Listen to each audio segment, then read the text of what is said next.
answers, man. You ain't got the answers.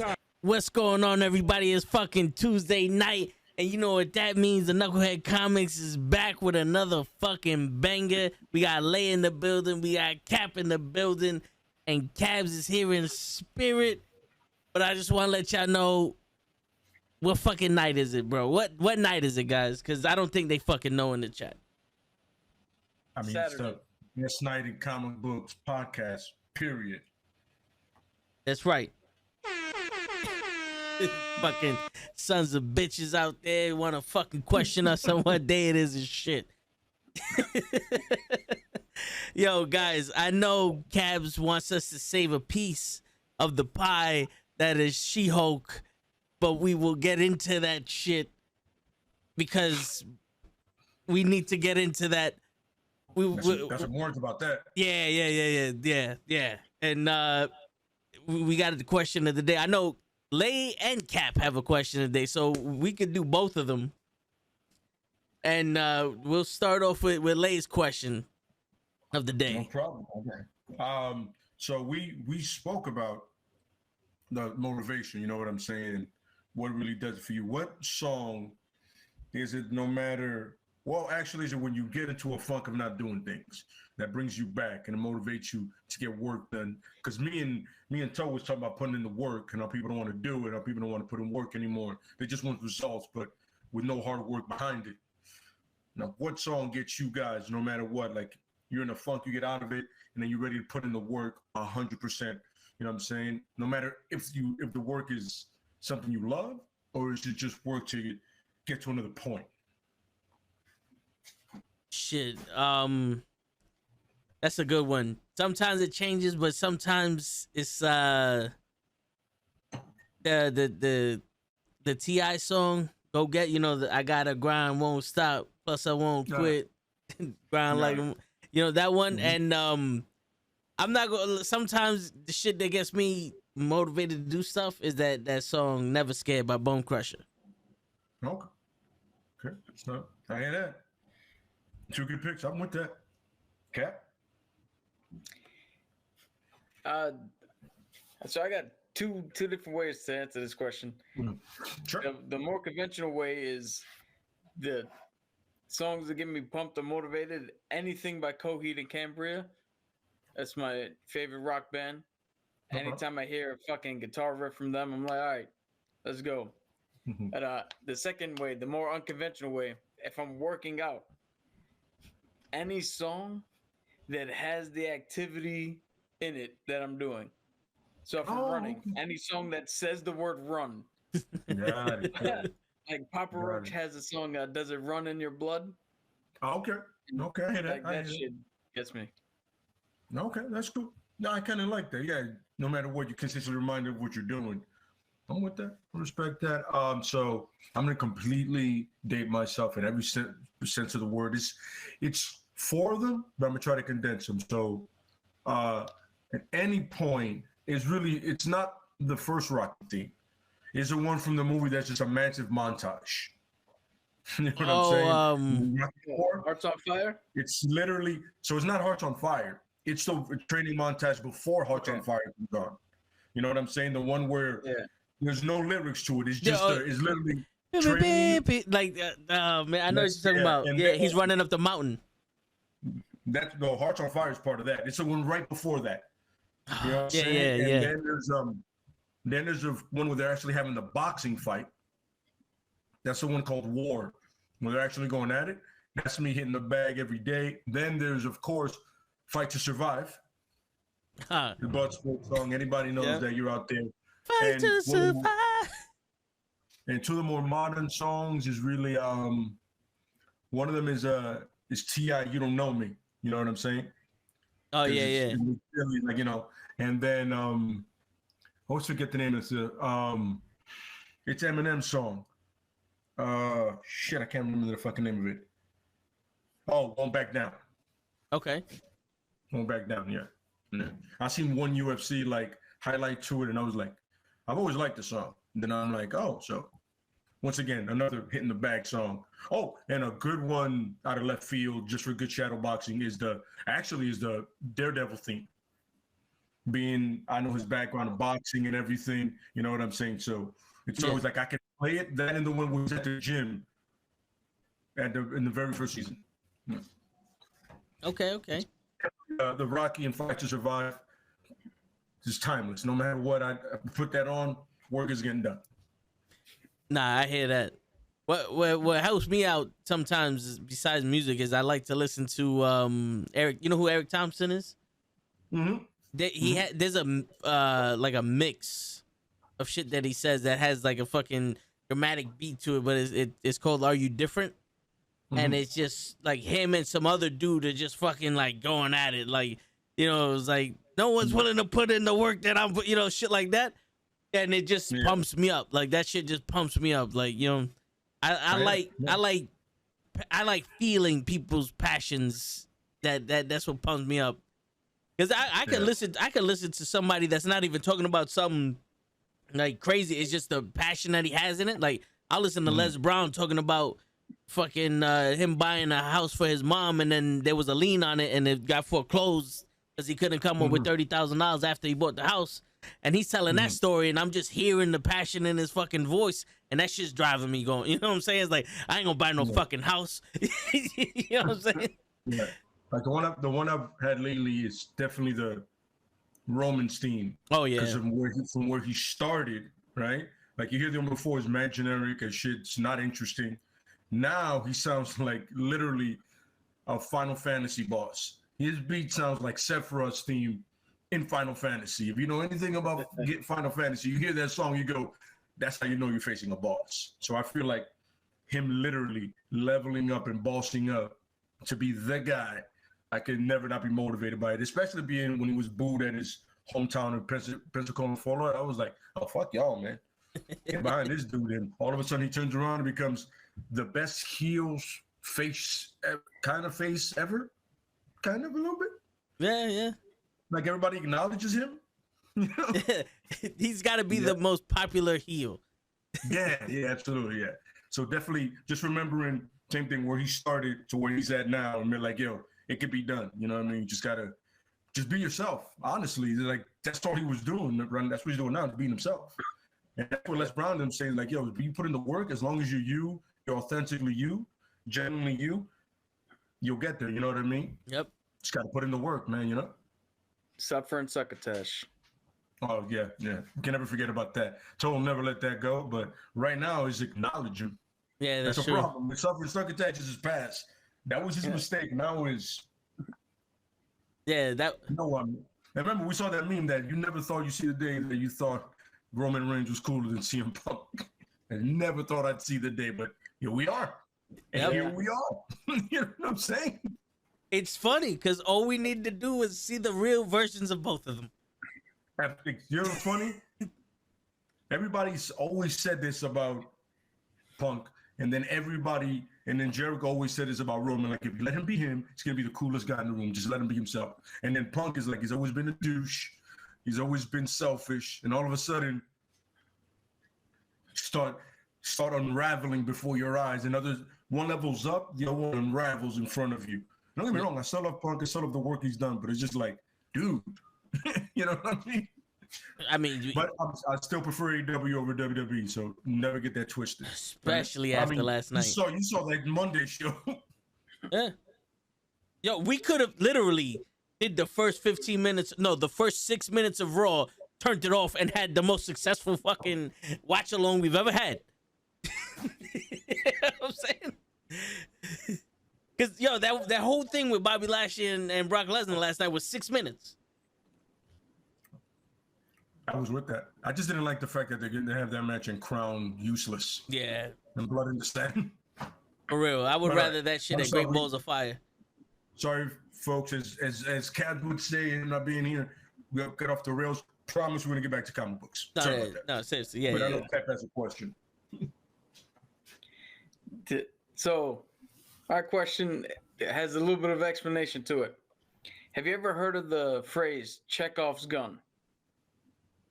No. I cannot say I have. Be honest with you, no. Okay. So Chekhov's gun is it's like a writing philosophy It's made by this dude named Chekhov, who's a Russian dude, who wrote that if you're going to introduce anything into a scene, then it has to be paid off. Mm-hmm. There is no Okay, fake I outs. get it. Yes. Yeah, there's no fake outs. There is no misleading shit. So Chekhov's gun comes into the thing where if you write in the scene that there's a gun, that gun's going to be used later on. So you know it's going to be used. Right? So my question to you guys is, if somebody, I'm not talking about weaponry, but if somebody goes into your house and sees something, what is your Chekhov's gun?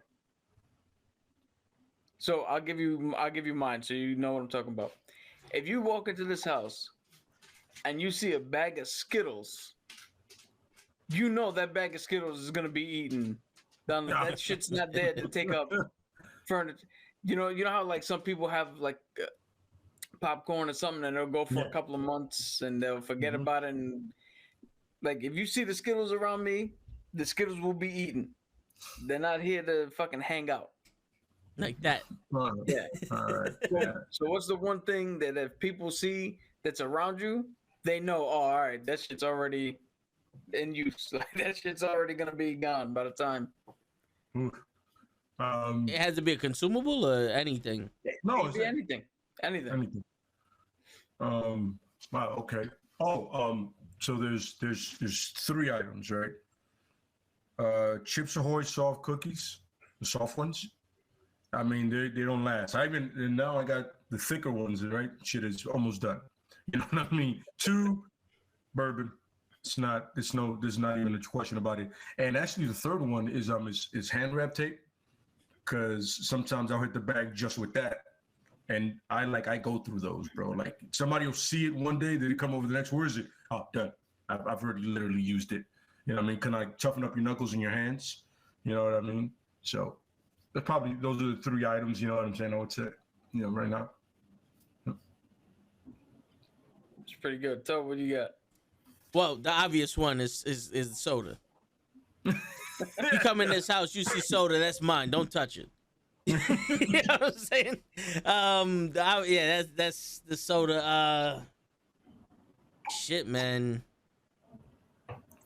I got all this streaming shit, I guess. The fuck it. Damn, I got so much shit. It's this. Fuck. Man, I heard myself loud and clear just then. You heard? Yeah. The action figures. Yeah, the action figures. Yeah, the fucking. The work. Those are legit right there. Yeah. Those shits. I don't know if I'm living in like a 18-hour day while everybody else got 24 hours.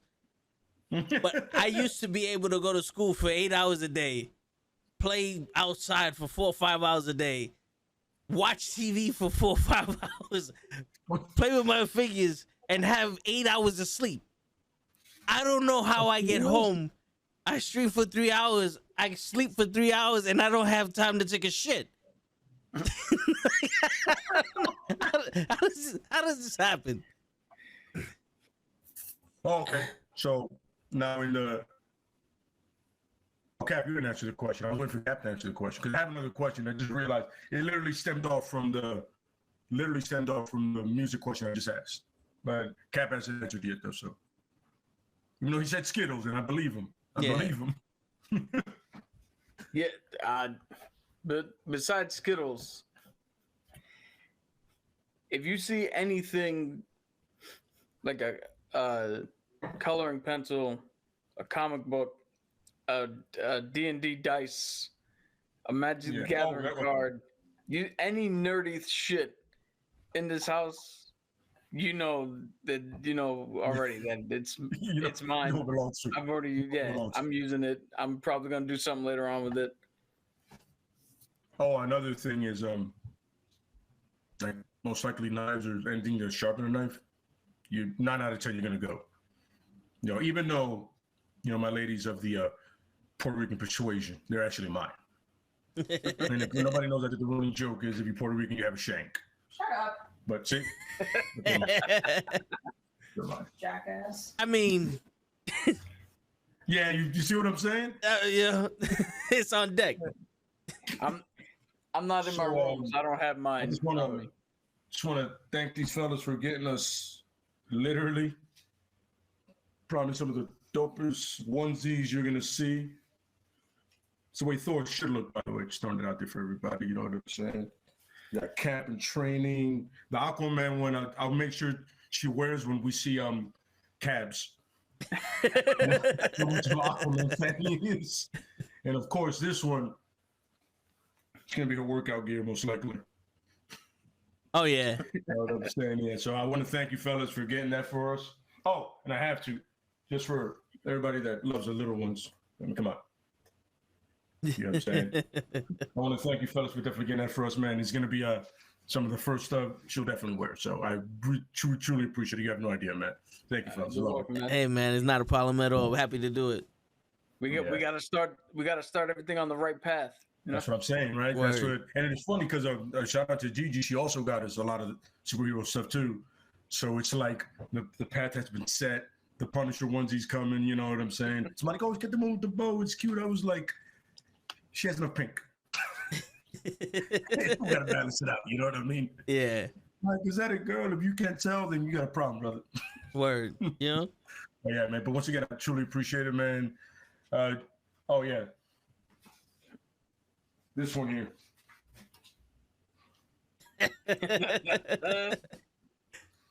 See, everything is gonna be right about it is the Captain Marvel, which is gonna be. Not that one. You know what I'm talking about. Word. All right. But yeah, man, definitely I so much appreciate it. Feel the love so much. So thanks, man. So much. Hey man, no problem at all, bro. No problem at all.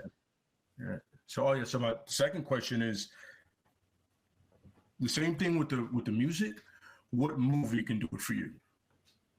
Can like you see it and right away you're inspired to train, get to work, whether it's a project, whether it's a podcast thing, whether it's a D&D thing, whether it's me with my martial arts or whatever, you know what I'm saying? Or just work. What is you see that movie after you're done, you're like, how am I not doing what I'm supposed to do? I can answer this question. All right. So I don't have a direct answer to that question because I mean there's a lot of movies that I do watch but I haven't really watched the movie on repeat in a long time. Matter of fact, the last movie that I watched on repeat was the Thomas Jane Punisher. Nice. And for a while there, I can recite the entire movie line for line. It's funny because that movie has the Welcome Back Frank in it. Yeah. Which that's one of my favorite comic book Punisher comic book, but it's in Tampa Bay. But go ahead, I'm sorry. Let's just remember that. It just flashed me back. But I will say that this is how I'll answer this. The movie Gladiator with Russell Crowe.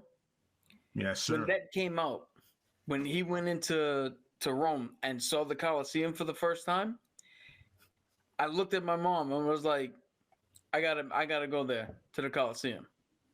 And lo and behold, I joined the Navy, got stationed in Italy, made it to the Colosseum. Dope. And all because of that one movie and the way they depicted it. That's dope. That's dope. That's what's up. So, Shit, man. Every single one of the Rocky and Creed movies and Warrior. oh yeah, man. Yeah. I think because me and the doctor on Friday and we was talking about the whole astrology and everything, and the conversation went, and I was talking about how I was named after the Beast in Beauty and the Beast live action TV show. And I mentioned to her that, sometimes like I would imprint on someone, like how the werewolves do or the dogs do. And I feel like I kind of imprinted myself on the Rocky Balboa Creed stories for some reason. Like Rocky 3 has always been my favorite because of Hogan, but also because Clubber Lang. Absolutely. Like, he seemed like the legit bad guy that was coming to take his spot. And this is somebody he was afraid of, and he had to relearn how to get the eye of the tiger back and all that. And after mom passed, the message from, you know, not being so cocky and you know defeat can defeat you sometimes, to now you lost and you have to find your way back. Those two messages like resonated with me, and then seeing Creed and the, you know, the evolution of that, and just seeing that hard work being pushed to your limit has always, you know, been stuck into my soul. So when I see that, that just makes me want to, like, yo, let's fucking do this. Let's go fly to the sun and fuck that shit up. You know what I'm saying? We don't melt out in this bitch. You know what I'm saying? No, yeah, I'm with you. I used to be a huge Clubber Lang fan, because to me, he legitimately won the way. He literally went up the ranks, and he was in line. He goes, yo, I'm number one ranked. You know what I'm saying? And then my favorite line, of course, is, hey woman, this your old man ain't got no heart. Why don't you pull yourself out of my apartment? I'm like, yo, my man, he's right there. The blast on you, son. The dude is standing right next to her. He's like, hey woman. And then my other favorite, shut up, old man. Shut up, old man. I'm like, word. Yo, to go to another man's tribute of a statue, by the way, Philly, Rocky's not real, but we'll get to that later. Right? And then to show up and completely disrespect the dude during his ceremony, and then hit on his woman, and then tell his mentor to shut up. I mean, come on, son. Yeah. I was always, in that one, one of the rare moments I was always motivated more by Clubber Lang, because, yo, he had like an entourage of 50 and he trained alone. Yeah. You know what I'm saying? That's crazy. He came out with like 50 dudes on some MC Hammer shit, but he trained dolo. I didn't see one sparring partner. Yo, you know what I'm saying? The dude he boxed. And then my favorite line in that whole movie definitely is, aside Clubber Lang, is Creed telling him, there is no tomorrow. Yeah. There is no tomorrow. We got to do this today. And I've always loved that. But honestly, and it's a movie that I saw a while back, and it has a controversial figure now. And that's Will Smith in The Pursuit of Happiness. When he comes out of the meeting and he goes, this moment right here, this moment right here, this is happiness. You know what I mean? Yeah. And then that moment it's him and his son just on the beach together. He's like, you took him out of the happiness. He was like, you know what? Let's go to the beach, man. You know what I'm saying? And the fact that it's a true story, you know. Yeah. But always go back to Rocky IV, you know, no retreat, no surrender, but mostly Rocky IV. Because he unlearned every skill that Creed taught him and went back just head first. And another guy that had no sparring partners, by the way. Word. He just hit a fucking machine. Someone said, oh, he doesn't spar with anybody either. You know what I'm saying? Oh, by the way, props to Clubber Lang for not throwing a single jab in that fight. Oh, yeah. It was just haymakers, man. You know what I'm saying? Yo, seriously. Yeah. One of my favorite lines in Rocky 3 is when Rocky's training and the girls come up to him, and Mickey's like, yo, he ain't gonna kiss you. He's gonna kill you. Yeah. You know, but the funny thing is, he didn't lie to him. Yeah. You know what's funny? Two of my favorite lines. One is from Clubber Lang when they're like, "Oh, do you accept the challenge that Rocky, you know, put on?" He goes, "I reject the challenge. There ain't no challenge, but I'll take the fight." It's like, I remember. You know why I remember line for line? Because he's looking dead at the camera, like Mr. T's. Like, this is. I'm not feeding you lines. This is what I believe. He goes, "I rejected the challenge. My boy is no challenge, but I pity the fool. But I will fight him. My boy is a straightforward fight. He's easy. He's tailor made for me." Yeah. I was like, I can't be beat. I won't be beat. Yep. And I won't be beat. I train alone. I win alone. I was like, dude, not one sparring partner. Yeah. Hey, you know what's crazy? The one line that actually resonated with me, besides the "there is no tomorrow," is Adrian.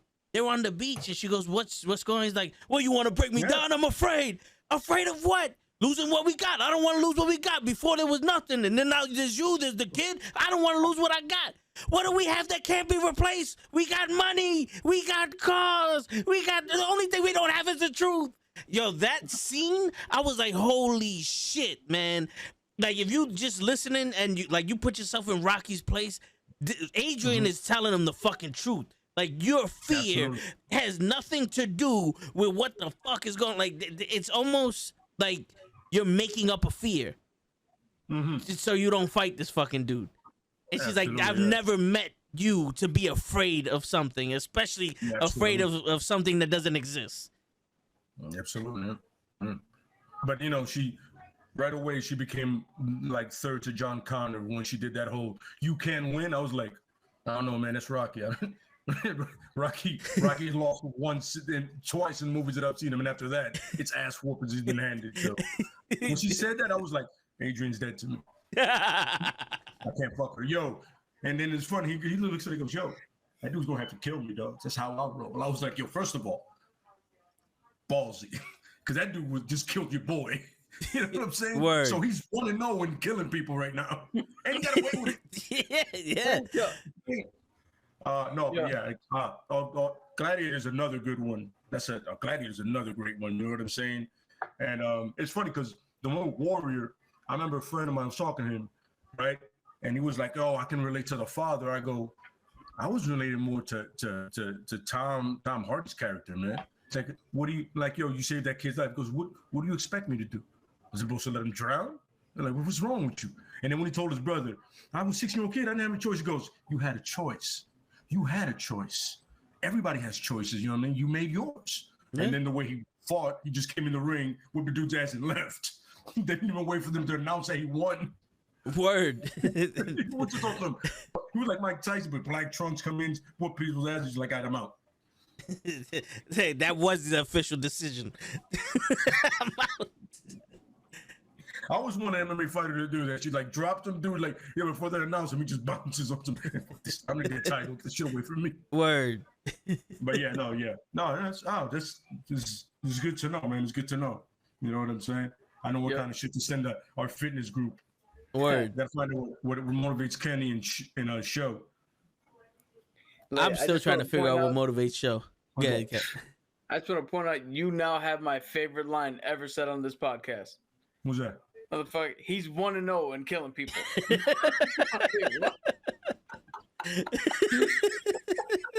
Yo, your man killed somebody, in Madison Square Garden in front of mad people. In an exhibition match. Away with it. He went throw back to Rush on some. I just killed the guy. What did you do today? Damn, I don't even top that. Word. Shit. And it was the ex-champion of the world. But my favorite thing is, but the thing that makes it all great, an exhibition bout. Floyd Mayweather's had 7 exhibition bouts and everybody came out alive. Yeah. Word. Yo, the Russians don't understand exhibition. Nah. No, exhibition to them means battle of the death. To that point, that's why I don't think Mayweather's good. How you get exhibition fights and you ain't knocking motherfuckers out? Oh, he knocking motherfuckers out. He just ain't knock out Logan Paul because I think Logan Paul was like, you can keep the money that you owe me for the pay-per-view buys. Just don't embarrass me. Oh my God, that's hilarious. But yeah, man, it's good to know. I mean, the motivation and everything. Yeah, I mean, I get it. You know what I mean? Yeah. We spent so much time on Rocky 3. We did it again. It got away from us again. It's a great, people forget how quotable of a movie it is. Yeah. Even Hogan with the Ultimate Man versus the Ultimate Meatball. I was like, oh, okay. Yep. That's what we're doing today. The lips in the flesh, baby. I don't think I've ever seen so much charisma out of Hogan in one moment, like in one frame. You know what I mean? Because I was like, oh, he can be an asshole if he wants to. I was not aware of this. Yeah. My bad. Yo, all right, I'll see you. You know what's funny? I was watching a video of Shelton Benjamin critiquing wrestling matches and the only professional wrestler that he mentioned that actually protected someone was Hogan. Mm-hmm. He's like, yo, he's taking care of Sylvester Stallone in this scene right here. He's like, look, he's guiding him. Sylvester Stallone doesn't look good, but Hogan is making him look good. Look at the punches he's taking. He's like, even the body slam on Sylvester Stallone's part is ugly, but Hogan has the 3 points of contact, and he's stiff, and he takes it like a champion, and it makes it look like Sylvester Stallone is the world's strongest man for picking up a 350-pound guy. He throws him out of the ring. It's like, yeah. You know who has one of those is not good at it? I didn't like his with CM Punk's. I didn't like I don't like him because he does the same thing, the GQ thing, like breaking down the stuff. Yeah. And I was like you know what? He came off real douchey. In which one? You know what I mean? Like he knows so much. He came off douchey. He didn't come off like, you know, like Shelton just came off like he's having fun. Whatever. It's not a big deal, you know. But CM Punk, I was like, it's not like a bit of a douchebag, bro. You know what I mean? Yeah, I just think that's his character. Like, I think he's one of those people that, unless you realize or you accept the way that he just speaks, you're gonna be offended by the way he talks to you. And it's funny. I think it's just who he is. Yeah. You know, I think he just naturally comes off that way. You know what I mean? So I just sent you the video. Okay, I'll. That's the thing. That's the thing. You know, I was talking about him critiquing the match. Yes. Yeah. All right, I got it. You see it and whatever. You know what I'm saying? Yeah. But man. Let's take an 18-minute break. Go watch the video. We'll come back. No, we can need all those 18 minutes for She-Hulk and then some. No, yeah. But yeah, have you seen him in the Mines? He did an episode in the Mines. He was alright, like as a soldier with PTSD. Yes. You know? He did a movie, Girl on the Third Floor. Yeah. That was pretty good. He was good in that. Yeah, that was yeah. The movie was a little weird, but he did good. I don't know, man. Like when I did Tony's podcast on Sunday, he asked who you think is a better actor, Cena or The Rock. And I made mention I think The Rock is a better actor because, in all honesty, if you give him an award-winning role and The Rock actually prepares for it, I think he'll be able to kill that role. You know what I'm saying? If you're not going to give him a stereotypical fucking action movie where he's just going to be Hobbs, I think he can kill that role. Where Cena, I don't think he has the range to go further than what he has already. Because he's supposed to be the brother of Vin Diesel in Fast and the Furious, and you're not getting much from Vin Diesel. He didn't give anything. No, it's funny. And I think that's the way we have to kind of give props to John Cena, because you're not getting you're not getting that, like give and take, like him in that movie with Mark Wahlberg in them. Oh, Who's Your Daddy? Daddy's Home? Yeah. Daddy's Home, right? Yeah. And then in the movie Cockblock, because that movie, for whatever reason, it failed. But I think he was halfway decent. You know what I mean? Like he was halfway decent. He you know what I'm saying? He plays like, I think he'll play a good TV dad. Yeah. You know, like one of those sitcom dads or like something like that. My man, you hit it right on the head, bro. That's what but the thing is, for what he is, he does a lot better than he should do. You know what I mean? Like he's not Triple H. No, hell no. You know what it is? The Rock has natural charisma, right? Natural, yeah. Like you look at The Rock and you can see he's charismatic, he makes jokes or whatever. But John Cena has the ease of speaking. Like even when you see him cut promos in the WWE, no matter who he's up against, it always seems like they're reading from a script and John's just saying whatever the fuck he wants. Yeah, even though he's reading from a script as well. There's a natural flow to it. Yeah, there's like it's almost like him rapping, but he's just doing it. You know, same thing. You know what I mean? It's kind of, you ever seen a debate where somebody clearly knows what they're talking about and the other person has an idea, and the one that has an idea starts to realize that I can't get one up on you, so they get louder? Yes. John Cena's the one that knows what he's talking about. You know, there you go. Yeah, I'm not even gonna lie about that. He does have a good way of speaking. Even when funny, go ahead. Yeah, I was telling somebody that I can't stand Edge or Seth Rollins, right?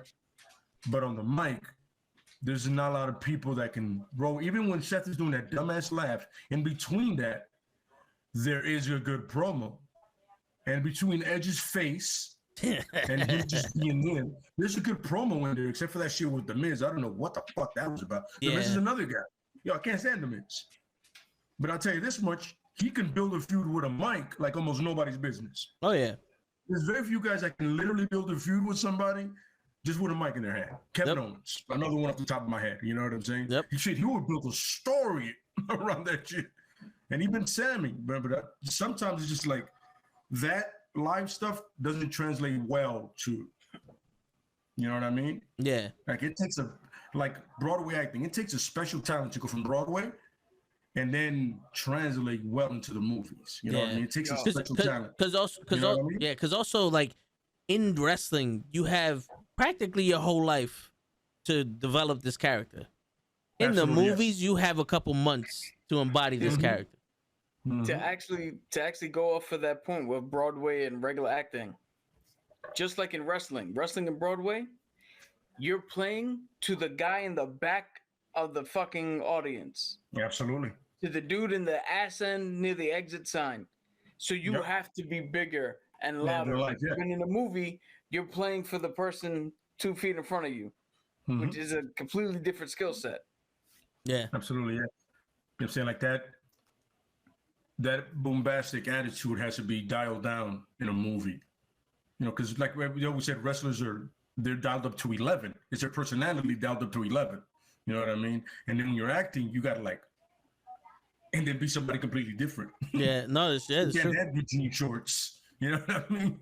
You have to be an international assassin that's related to a guy that's Italian and black, and then a sister that's Puerto Rican. Yeah, your father's Mexican. That loves being in Cuba. NDR. Yeah. And you have a white boy as a son. I don't understand it, but yeah, you know what I'm saying. Yeah. It's a strange thing, man. Yeah. And that, you know what that strangest segues into? She-Hulk. I did not like this episode at all. Yo, honestly. We're jumping straight into that. Yeah. I'm not even, I can't anymore. I was like, let me hold off on it. No. You know, to be honest with you, this show pissed me off because of the good things it did. Like her breaking the fourth wall and going into the menu of the Disney Plus fucking Marvel category to talk to the fucking writers should have been something she did throughout the show. Not like talk to the writers, but show us that she knows she's in a TV show other than possibly talking to herself in a direction. Because you ever did that? Somebody said something stupid to you and you just look into a fucking empty void and be like, what the fuck is this nigga talking about? And then go back to this guy. I can't believe that's happening, yeah. Yeah, like, so, I mean, like, for her to be like, hold on, wait, rewind that. And then she pulls out a remote and it's like, and it rewinds and it looks like we're rewinding with her. Or something like that. Like, I think that would have been awesome because that's what she fucking does. And then we got no payoff. We got no resolution. And I know Cap's gonna build on this more, but I just want to say, and I'll let Cap speak on this, more. But I just want to say, like, I feel sorry for the women that watch this show because she got sexually assaulted and outed. And they did nothing about it. That was an afterthought. It didn't matter. If that doesn't speak to the way that the world is, especially in Hollywood, of all these women saying that these people took advantage of me and the quid pro quo and all that other shit and they just washed it on the rug. If that doesn't speak to that shit, then I don't know what the fuck does. But before I start fucking screaming and all this other shit, I'll let you guys talk. Cap? No. When Josh took the picture of her at the end of whatever episode that was, we came on here and I told you guys that picture was irrelevant and it shouldn't have even happened. Cab said, no, it's gonna build it to a bigger storyline and blah, blah, blah. And I said, we got 2 episodes left. They don't even have to address it. And I was right. Because not only do they not address it, you mean to tell me that the entire world, or the entirety of the people who were in that gala, the damage control, which I don't know how the fuck damage control was already on scene, but damage control and everybody out there, they saw a monster. Really? Because what I saw was a woman who was getting embarrassed, a woman who was getting sexual displayed images without her consent just shown to everybody. She knocked down a screen, which I would have been right up there helping. She broke one wall, didn't hurt anybody, and when they told her to stop, she stopped. Now, I don't know about you, but this is where the writers treat us like we're stupid. This is a world where Bruce Banner said they're going to see you like a monster. Why? Because Bruce destroyed Harlem. Bruce destroyed a fucking town or a city in Africa in Age of Ultron 2. Bruce did, even though he was helping in Avengers, he did a lot of damage to New York and those fucking buildings. What parallel was drawn between her and Bruce? I saw somebody who was in complete control. Absolutely. Not a mindless fucking rage machine that you have to worry about. Yeah, absolutely. So the fact that people could look at that and go, fuck intelligentsia, we're not worried about that. Put you under control. Make sure you don't have any fucking power. Make sure you don't get some shit done. Yeah. I was like, yo, what the fuck are we doing? Why isn't everybody in that room fucking coming to her aid? Be like, no, motherfucker. Look what they just did. Then we get the fourth wall shit, which I will not lie. When they cut to the fucking Disney Plus screen, that got me. I was like, oh shit, what the fuck happened? Yeah, same here. I was like, yeah, what's up? Oh, okay. Got it. The only reason why it didn't catch me is because I noticed it wasn't the same quality as it normally. It was a little fuzzy. And you know me, I'm a stickler. I'm a stickler for quality. If anybody knows me, they know I'm a stickler for fucking quality. I don't care about quality as much as show does because I can't see in any higher definition than my eyes fucking do. So it doesn't fucking matter to me. But anyway, then she goes in there and they have the audacity to turn around and tell us the writers of the show are shit. That's the joke. Is that the entirety of the shit you were watching were done by shit writers. Ha ha ha. And then Marvel goes and becomes formulaic and does, the big spectacle ending, and she don't want to do that. Which I just saw the honest trailer for She-Hulk. She did her ending when she went into some sort of void, talked to some sort of deity type figure, rewrote her shit, and then came back. Was done in like 3 other fucking Disney Plus shows. So that in and of itself isn't even fucking original. But for her to turn around to somebody else, this isn't even my idea because I was just mad. I was already mad from jump, so I was too angered to see the forest through the trees. Somebody else came up with this thing when I was watching a review.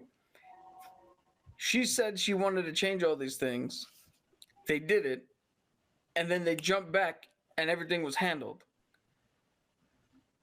When she should have jumped back and then we should have seen that play out. We should have seen the result. Absolutely. Yeah. Because I don't know about you, even if you don't want to be perceived as a monster, these motherfuckers put you through hell. Even the staunchest person is going to be like, yo, let me get one shot at these motherfuckers. Absolutely, yeah. Let me do something to them, not just fucking... Because, they got arrested and she's going to go to trial. Again, lawyer show. We didn't see it.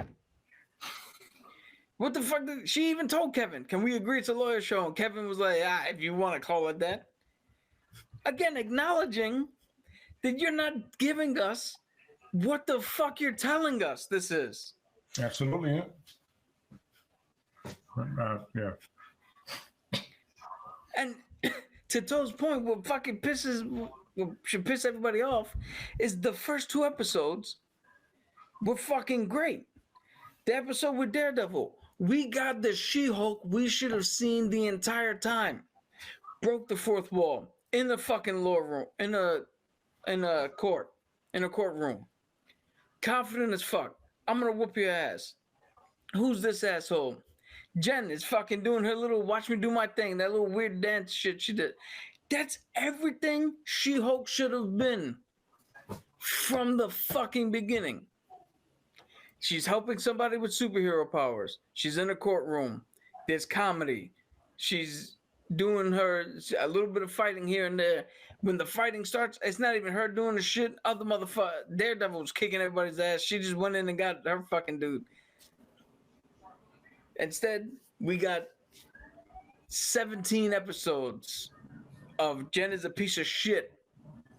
Hey, another thing that pissed me off. In the fucking courtroom drawings at the end, when they show the courtroom scene, Josh is sitting behind her in the fucking front row. What are we gonna? The motherfucker who did the act, sitting there, sweating bullets. What the fuck happened? What's happening to him? That was one of my questions. I hired him. Why are they both not there? If he's in the courtroom, how is he not under arrest? Yeah, and little fun fact, for a TV show that's about the strength of a woman and all that other shit, she sure as hell needed a man to start being confident. Because once she got some dick, that was when she turned into the She-Hulk we all wanted. Yeah, I didn't. The opening with the.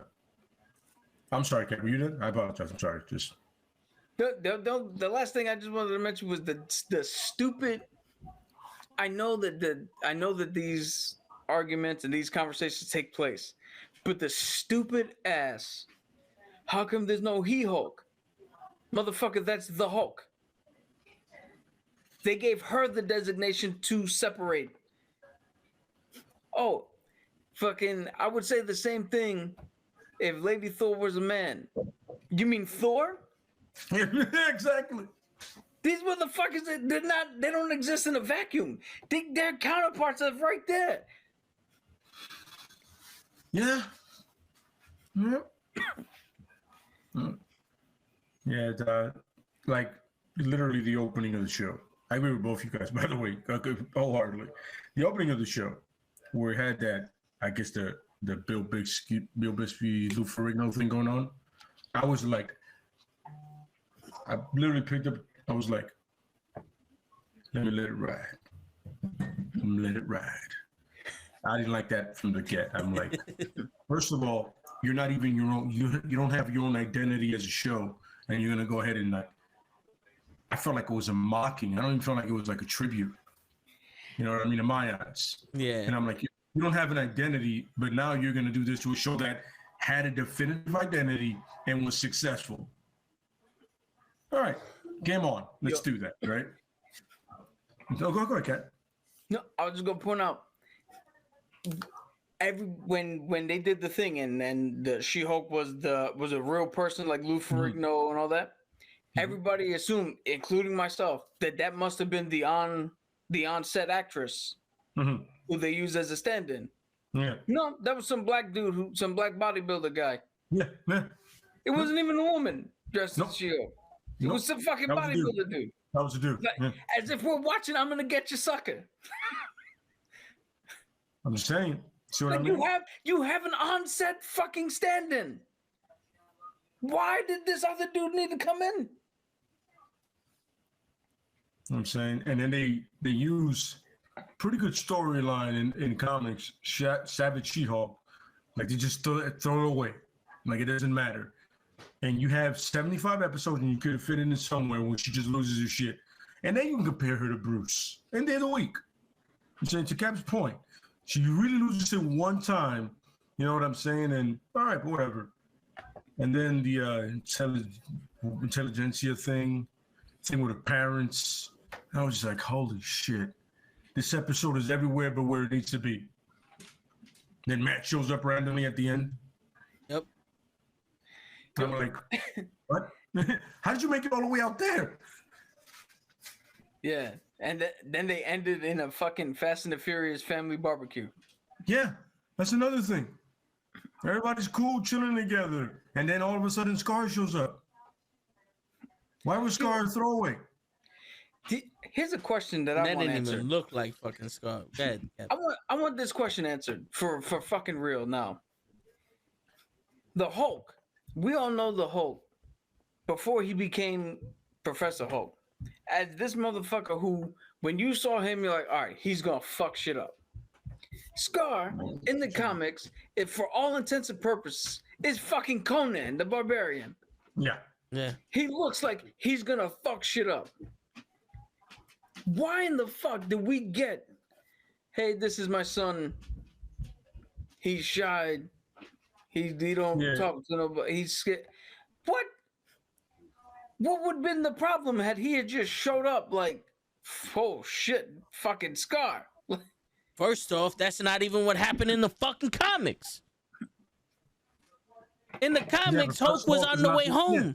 He was on the way home to fuck up the Earth because they put him out there, and then Planet Hulk got invaded, and his wife put him in a cocoon to save him from shit. And when he hatched from the cocoon, his mother's dead, and he was literally born, came out fighting.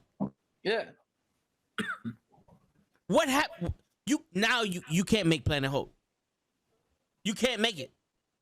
It is physically impossible for you to make Planet Hulk now. Planet Hulk, Werewolf Hulk, any Hulk. She-Hulk, you can't make it no more. Get him out of the MCU. Fuck it. Put Immortal Man in this shit, in his spot. Not only did you fuck up She-Hulk, you fucked up the Hulk, and you fucked up his son. And you're borderline fucking up fucking Daredevil. If Echo wasn't such a strong fucking character, I'd have said, you know what? Daredevil's fucked too. Mm-hmm.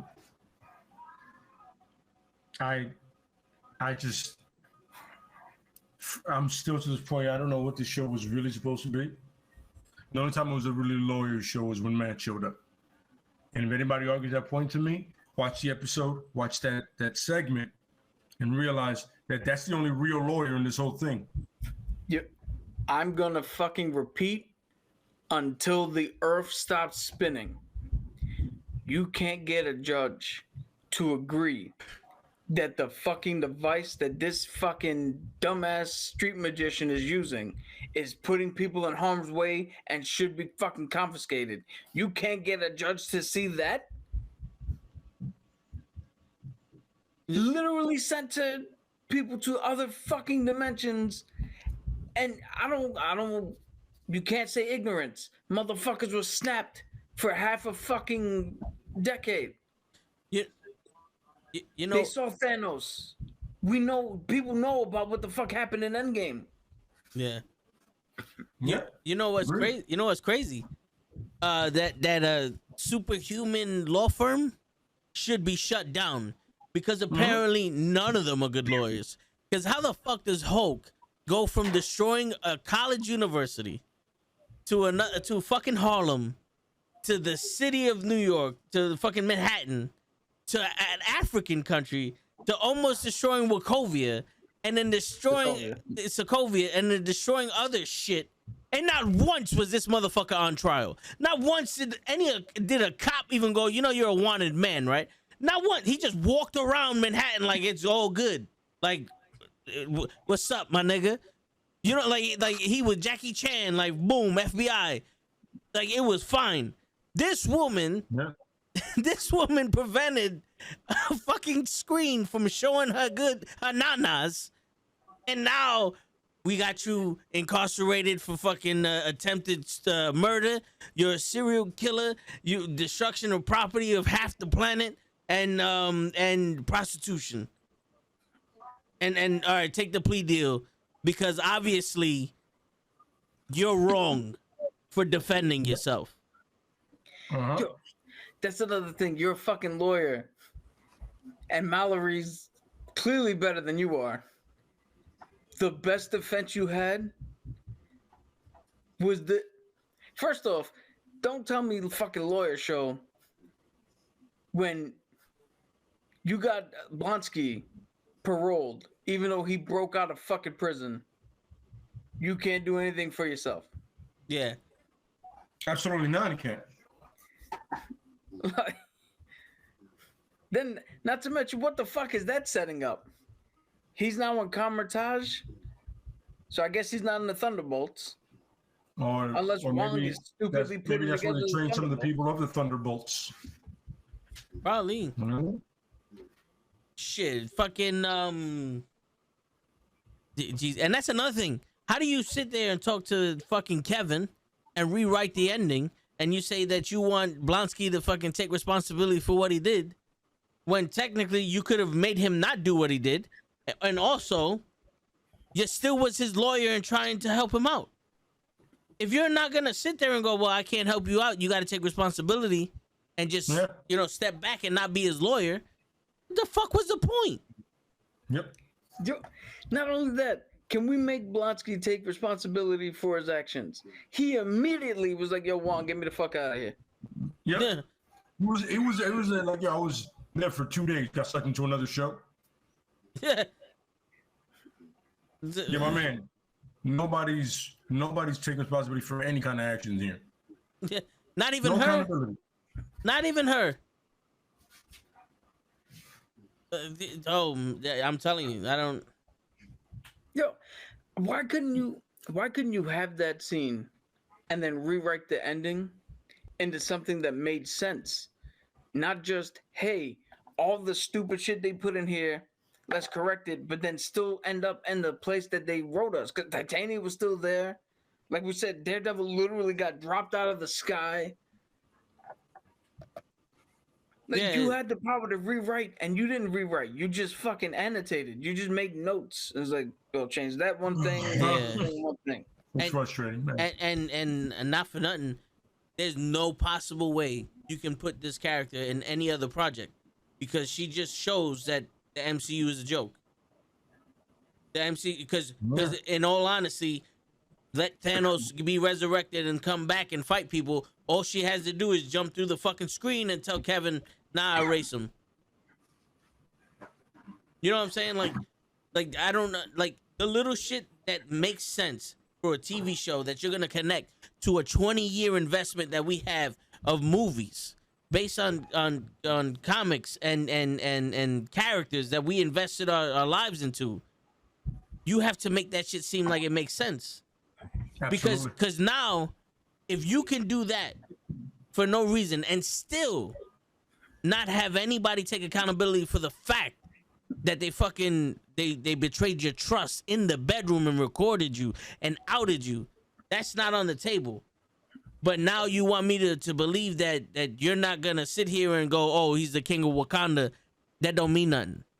So does she know that Chadwick Boseman died? Is she gonna see the Wakandans and be like, well, you know what, let me respect them because I know what happened to you, to the Black Panther in real life. You know what I'm saying? Or is it gonna be, fuck yeah anyway? You know what I'm saying? Like Deadpool is an asshole, but not once have I ever heard him say fuck you guys, the viewers.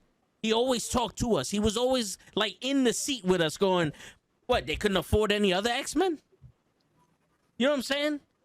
Like he never made it. It was funny, but he never made them a joke.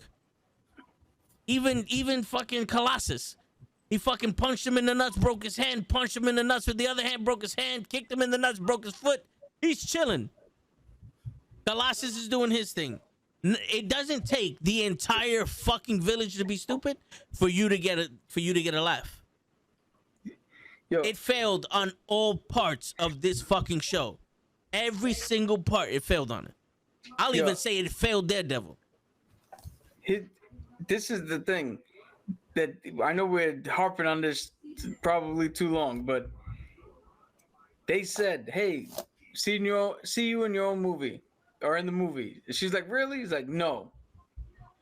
So right then and there, you're telling us she's not worthy to be in the movie. And if she showed up, people are gonna be like, "Well, why is she here?"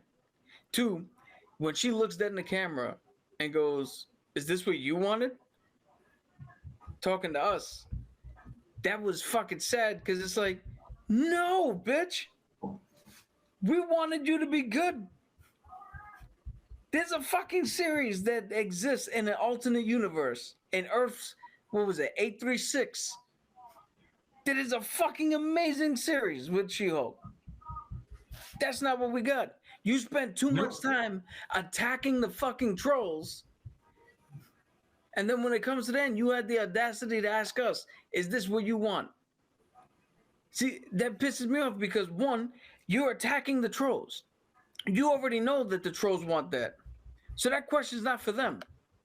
Yep. That question's for us. The people who wanted this show to fucking succeed from the beginning. Yeah. Absolutely. How dare you turn around and tell me that that's what I wanted? I've been advocating for this show to be fucking good. Yep. Yep. I just so many ways it could have been good. And in every way possible, they did the opposite. Yeah. I mean, talking about shitting the bed on an epic level. And especially when you started off so good. Yeah. And you know something? Who wrote these shows? A woman wrote these shows? These episodes? Mm-hmm. I don't think they had the same writer throughout because I know episode 1 and 2 was written by somebody different than 3 and 4. And all right, so whoever I think they just had the same director. So whoever wrote episode 3, 4, 5, 6, 7, 8, and 9 does not know women, does not know a woman's struggle, and does not know how to tell a fucking story. Because we didn't get any of that. We didn't get any of that. How many times did I sit here saying they should have did this or this or this? Like I don't sit here and pretend to be the fucking woman's savior or fucking know everything about a woman's struggle, but I do know something about a human struggle, when especially when they're trying to find their identity or they're feeling like one part of them, when they're feeling like monkey dance is more popular than who you are. And by monkey dance I mean the show. So for her it's She-Hulk. For Robin Williams it was the comedian. You know what I'm saying? When it's just one aspect of your life, everybody wants you to sing the same fucking song or do that one trick you know how to do. That's the monkey dance. And they didn't get none of that. They didn't even get that shit from her. You made a show, 9 episodes with 17 different plots, and the ending didn't resolve any of them. We didn't even get the fucking leader. We didn't even get the leader. What was the point of the blood shit? What was the point of the blood shit?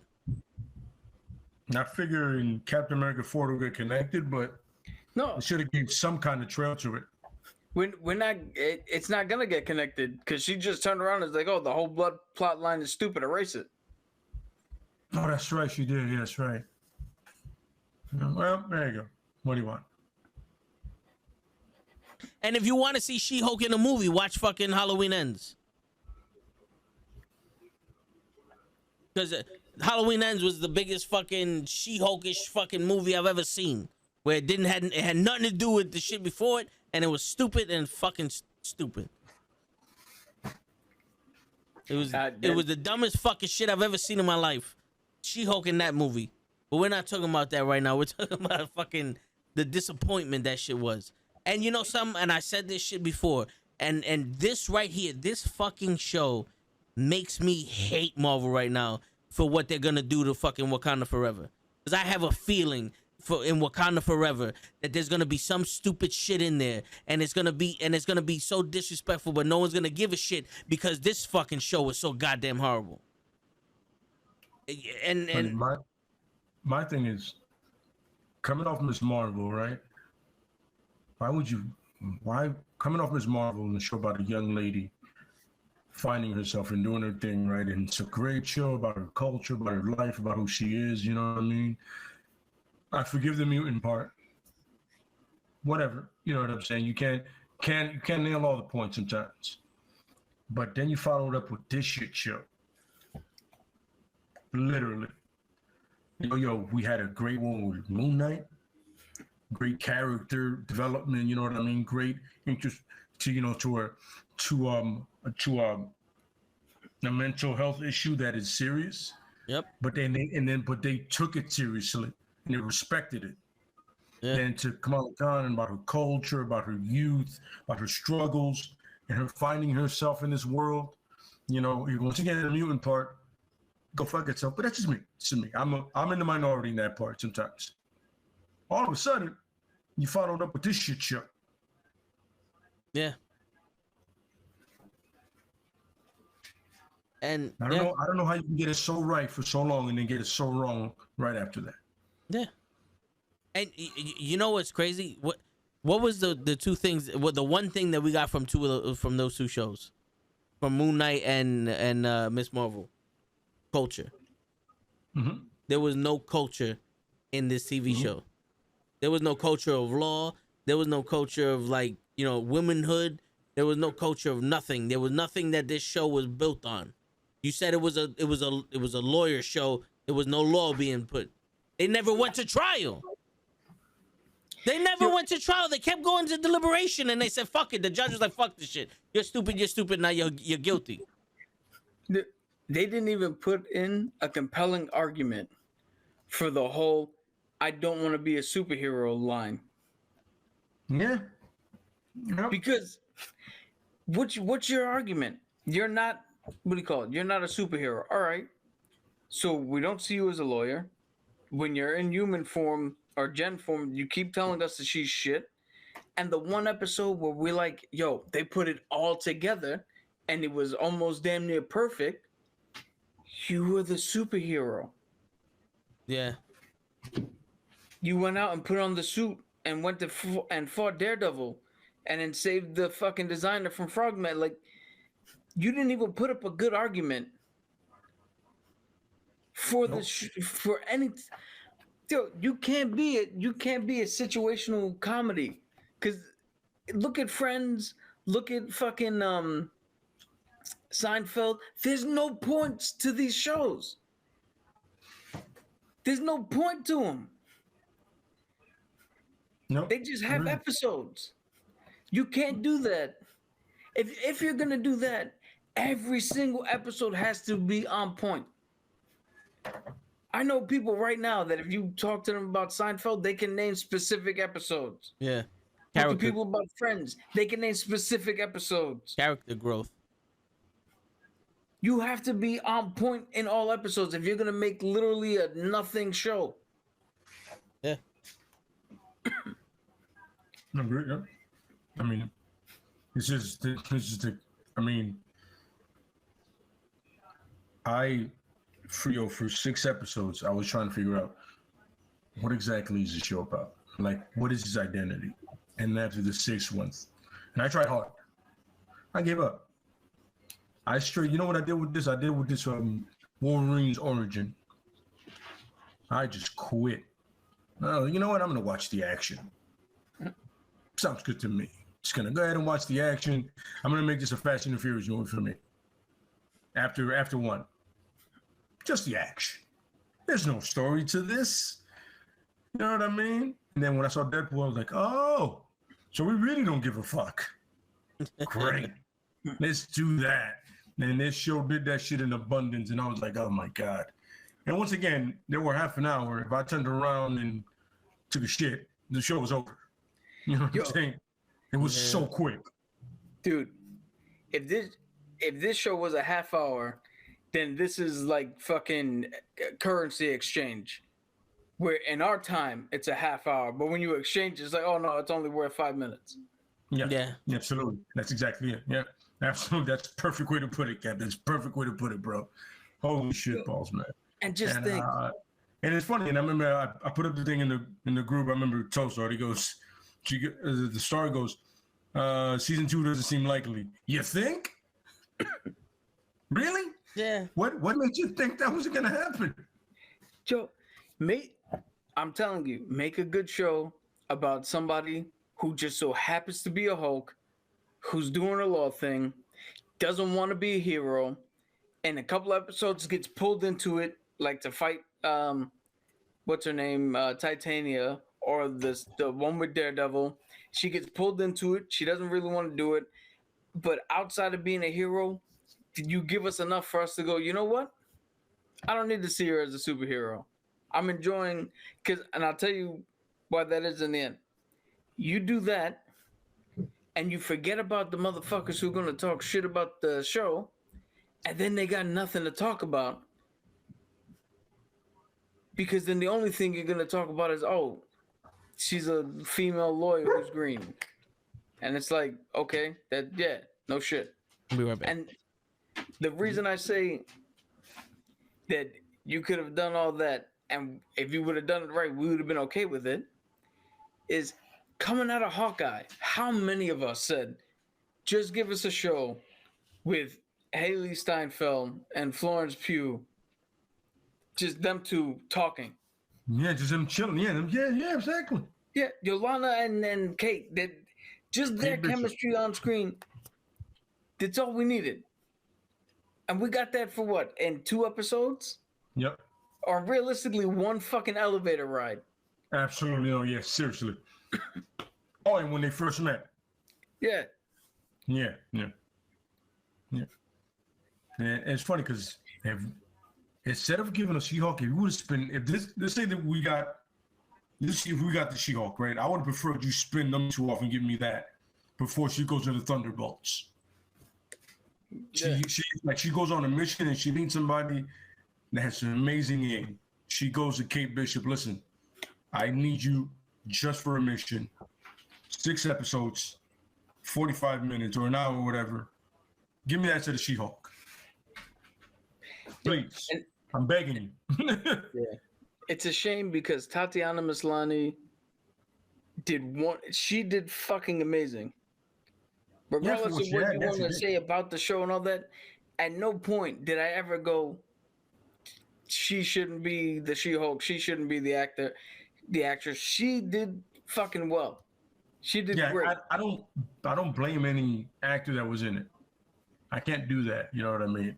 Because you have material that you work with. This is one of the rare moments that I can say the writing of the show completely fucking disappointed me. Yeah.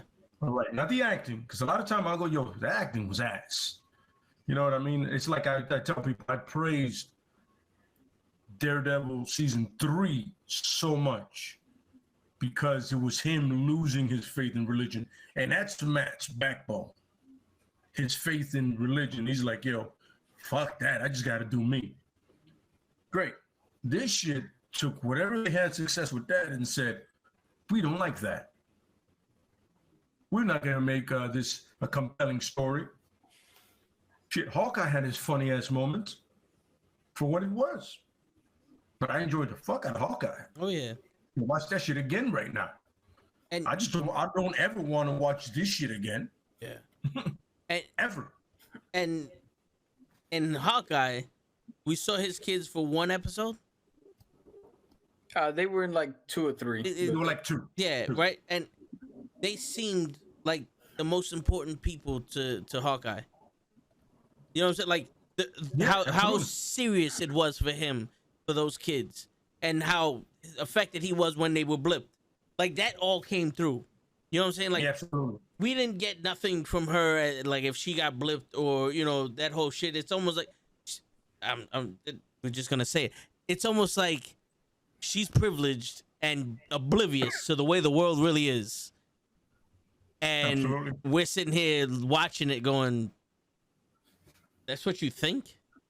We saw an imposter try to be a fucking MCU character. You know? Yeah. Like you said, the elevator scene. Kate Bishop is literally what She-Hulk could have been. You know? The smart talking, skilled, like the reverse was like Kate Bishop wanted to be hero. She didn't want to be hero, but the smart talking and all that other shit. But we got emotion from her.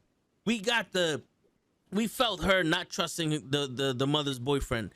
We got the disappointment when she found out the mother put the hit out on fucking Hawkeye. The desperation she gave when she was fighting Kingpin.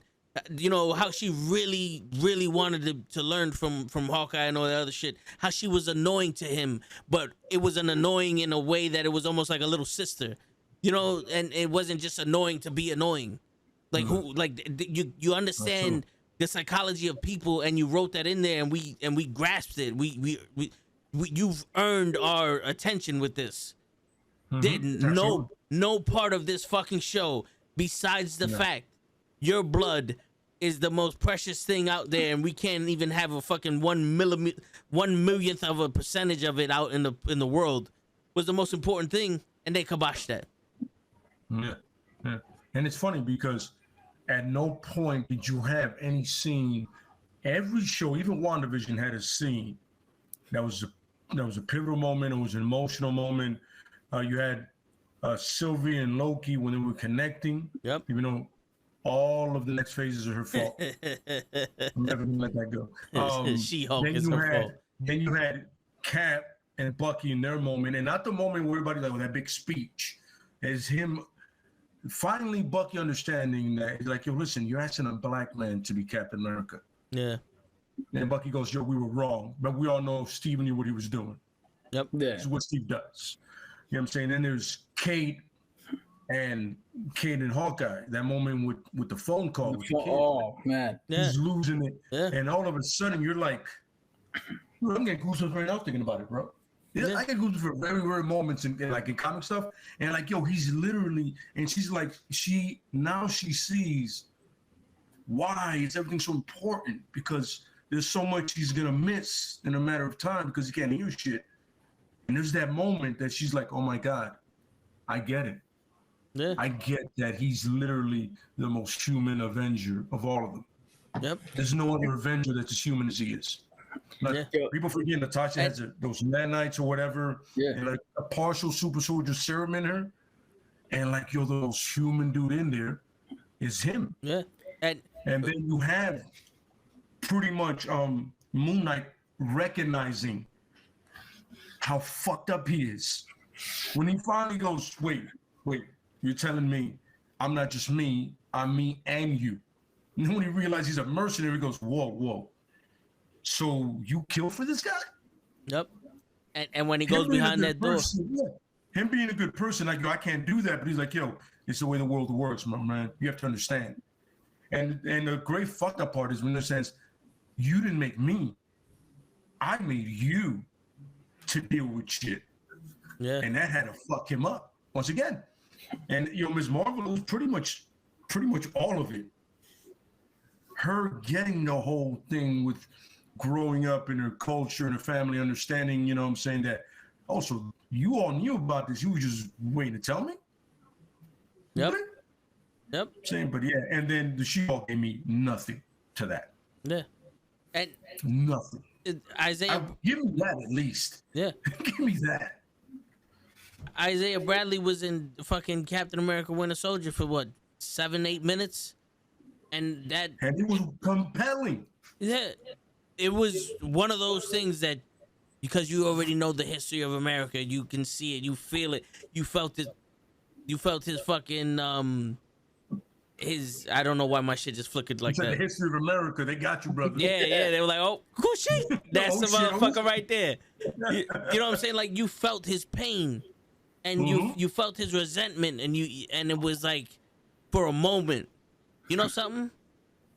You're one of those that if some shit happens, we're not gonna ask why you're not gonna step up and save the world.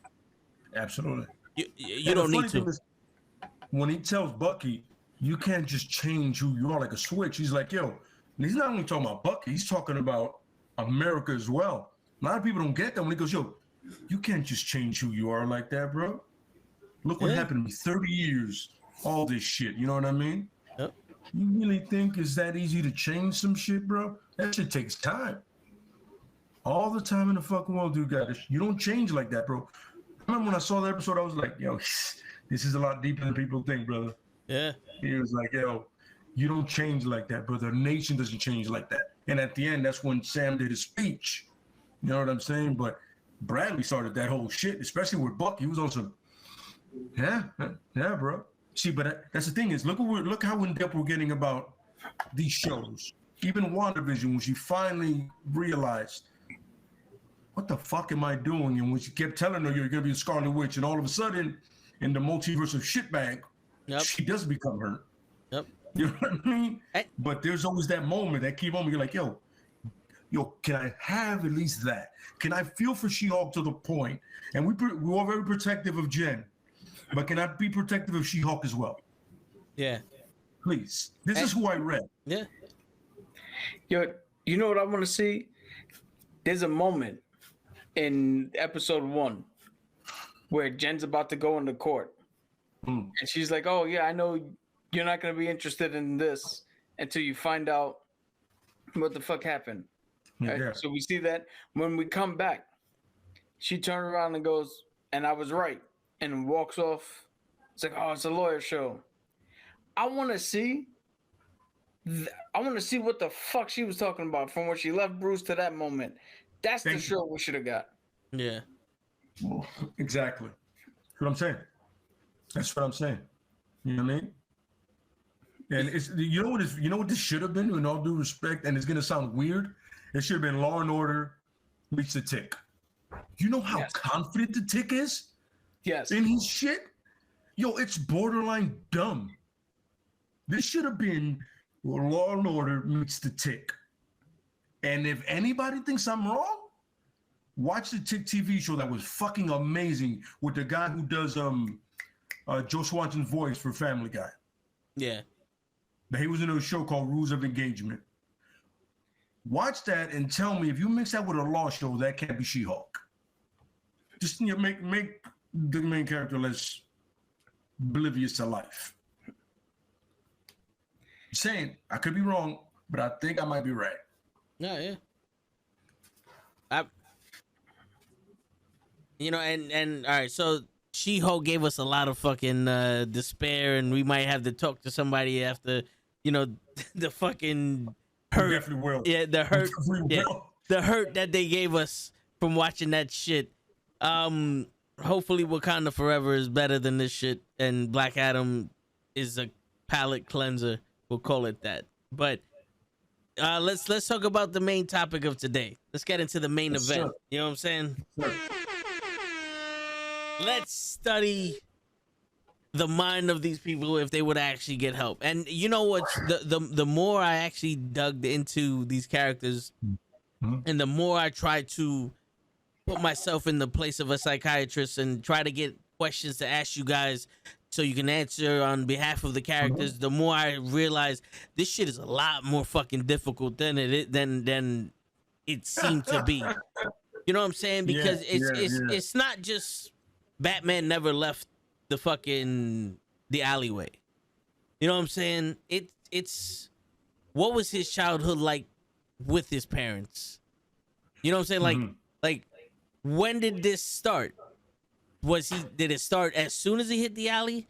Did it start after he hit the alley? Like when he was a teenager, or when he was an adult and something triggered it and his mind went straight back to the alley? Like there were questions that the psychiatrist asked you to figure out what's going on. And one of the things was like a lot of the people that go to get them for help is like, I'm not who I used to be. And it was like, well, who were you before all this? And it was like, what caused you to start acting the way it was? And then, it would be like, all right, so what do you want to get back to? And it's just, and I'm like, wow. So how do I pick a character that would fit into these things? Like, you guys have good characters that we could get into this, but in my head, I was like, I can't just go Batman. I just can't go this. So I was like, all right, let me see if I can talk about Isaiah Bradley. But Isaiah Bradley was tortured, and like that's something like you don't go to a therapist for that. You get revenge. You make things right. You know what I'm saying? Like he's learned to live with it, and you make things right. That's not something you can get past. You know what I'm saying? But so I was like, all right, I'll try to get something that's simple, and then just see if we can go that way. Because I know you guys have some good characters, and then maybe we could talk about them, and we'll go deeper into that stuff. So you guys want to, You guys want to I'm start gonna- with I'm gonna yours? let- Or? I'm gonna let Cap go first because I gotta do something real quick, but I want Cap to go first because I know he's a pretty in-depth and legit, you know what I mean? No, yeah. So I'll be right back. All right. Speaking of which, I wrote a whole fucking thing. I know you can't see it on the screen, but Yeah. wrote a whole thing just so I know key points and all this other shit. So we've talked about this almost as much as we talked about She-Hulk, but I picked Thor, but specifically Thor from the movies, from the MCU. And I picked them because to answer the question how things would have been different had they have gotten help.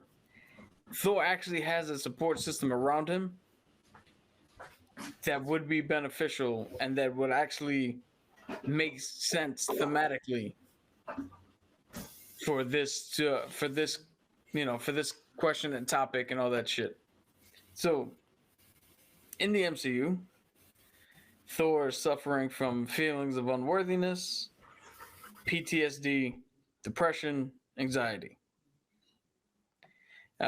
He's got feeling unworthiness because straight from his first movie, he was literally told by his father, Odin, that he cannot pick up Mjolnir until he is worthy.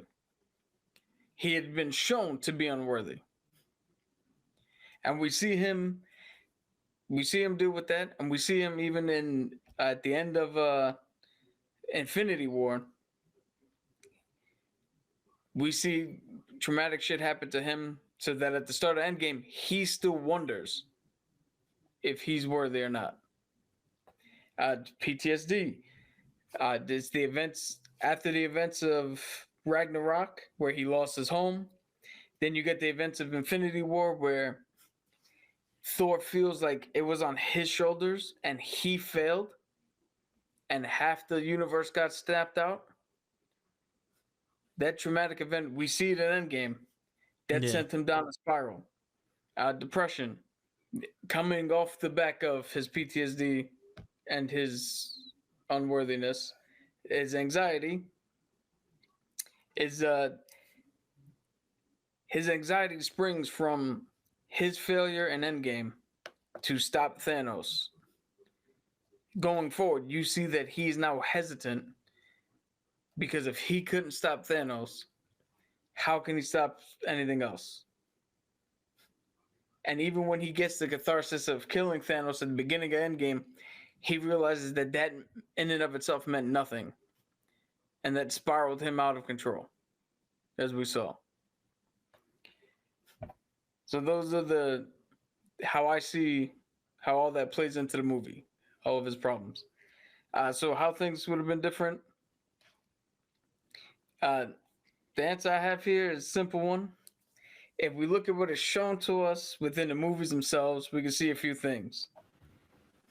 First off, in Endgame, when he talks to his mother, the whole feeling unworthy, you could see that subside, and you could see her words actually penetrate into his mind. And when he calls Mjolnir and it actually comes to him, you see instantly. And now I have to make a disclaimer that for most of these issues that we're going to talk about, there's no cure.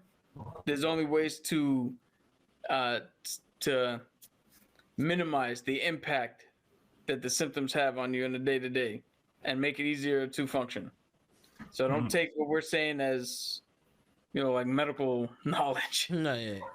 But you see the talk with his mom and the fact that he can grab Mjolnir instantly turn him into, well, I'm not worried about that anymore. When he comes back, he willingly gives the hammer to Cap after he picks it up. Because he's no longer worried about that.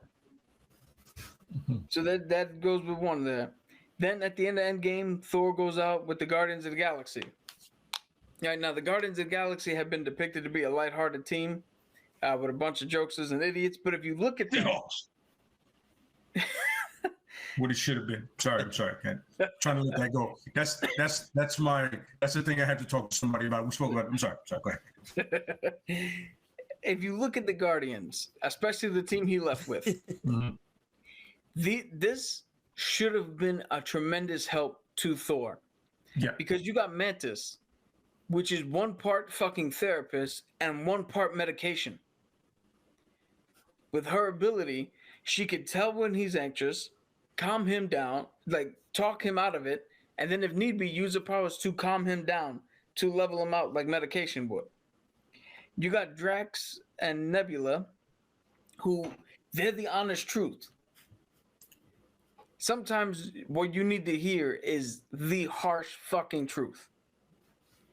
And in this scenario, when Thor's feeling that he's, feeling anxious or depressed about something, they're the ones who can remind him, hey, you brought everybody back. We're now out here saving these people in the, whatever they were doing before the last movie started. We're saving these people. You're already having a more positive effect. Those little reminders of the little victories that could push, you take a little victory, you push further for another one, push further for another one. Then you got Peter Quill himself, which we all know my little thing with Peter Quill, but for everything Peter Quill has been through, he actually seems like a well-adjusted person. Losing his mom to cancer, finding out that his dad is the one who gave his mom cancer, losing Gamora, getting snapped out. Losing Yondu. Yeah, losing Yondu. You think that would have an effect on him.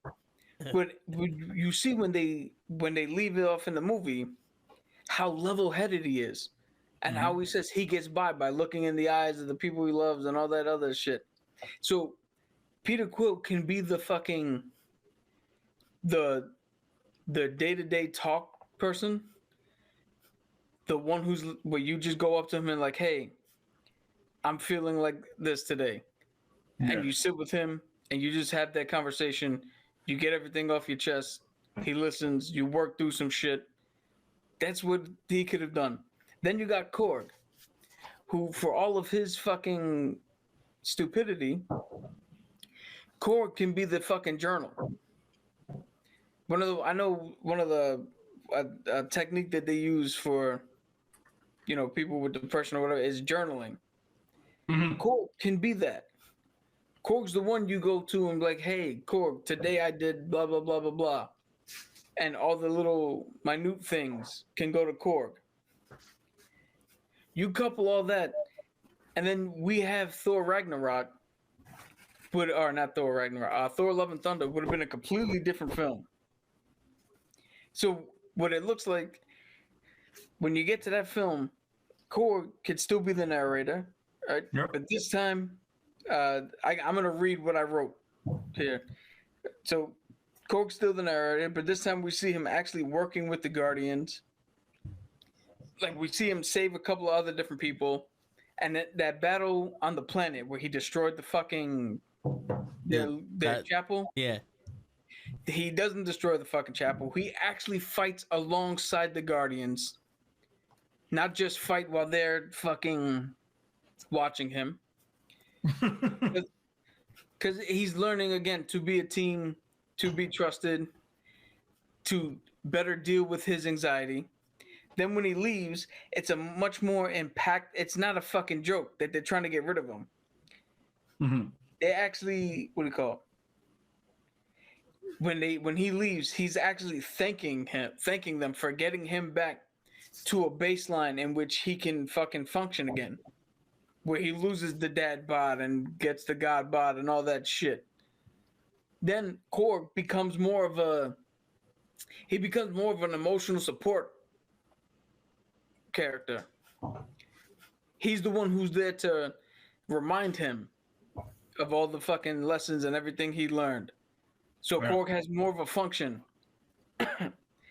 When he sees Jane, or let me skip that. Excuse me.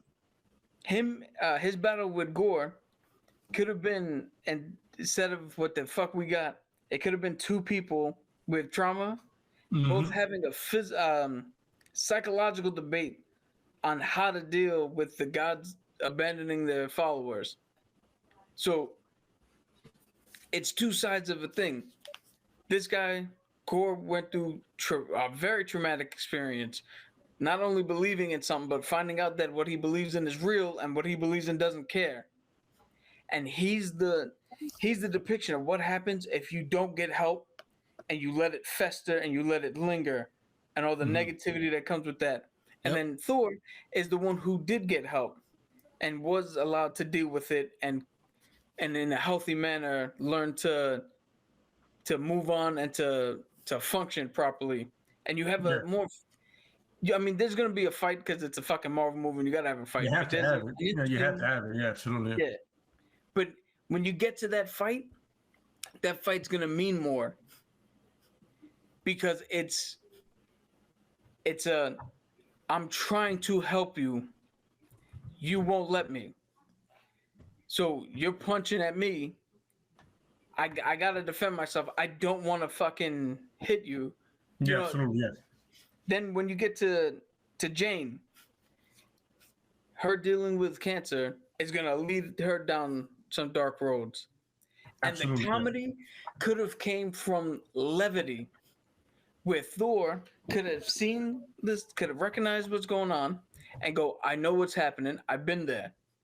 This is how I would have dealt with it. Him and Korg could have put some levity into it, lighten up the mood, get her involved in shit. And then at the end, instead of like it tacking on, where Jane's like, well, fuck it, if I'm going to die, I might as well go out swinging. And Thor's like, dude, you know, what the fuck are you doing? The end could have been, you know what? There's something bigger than myself to fight for.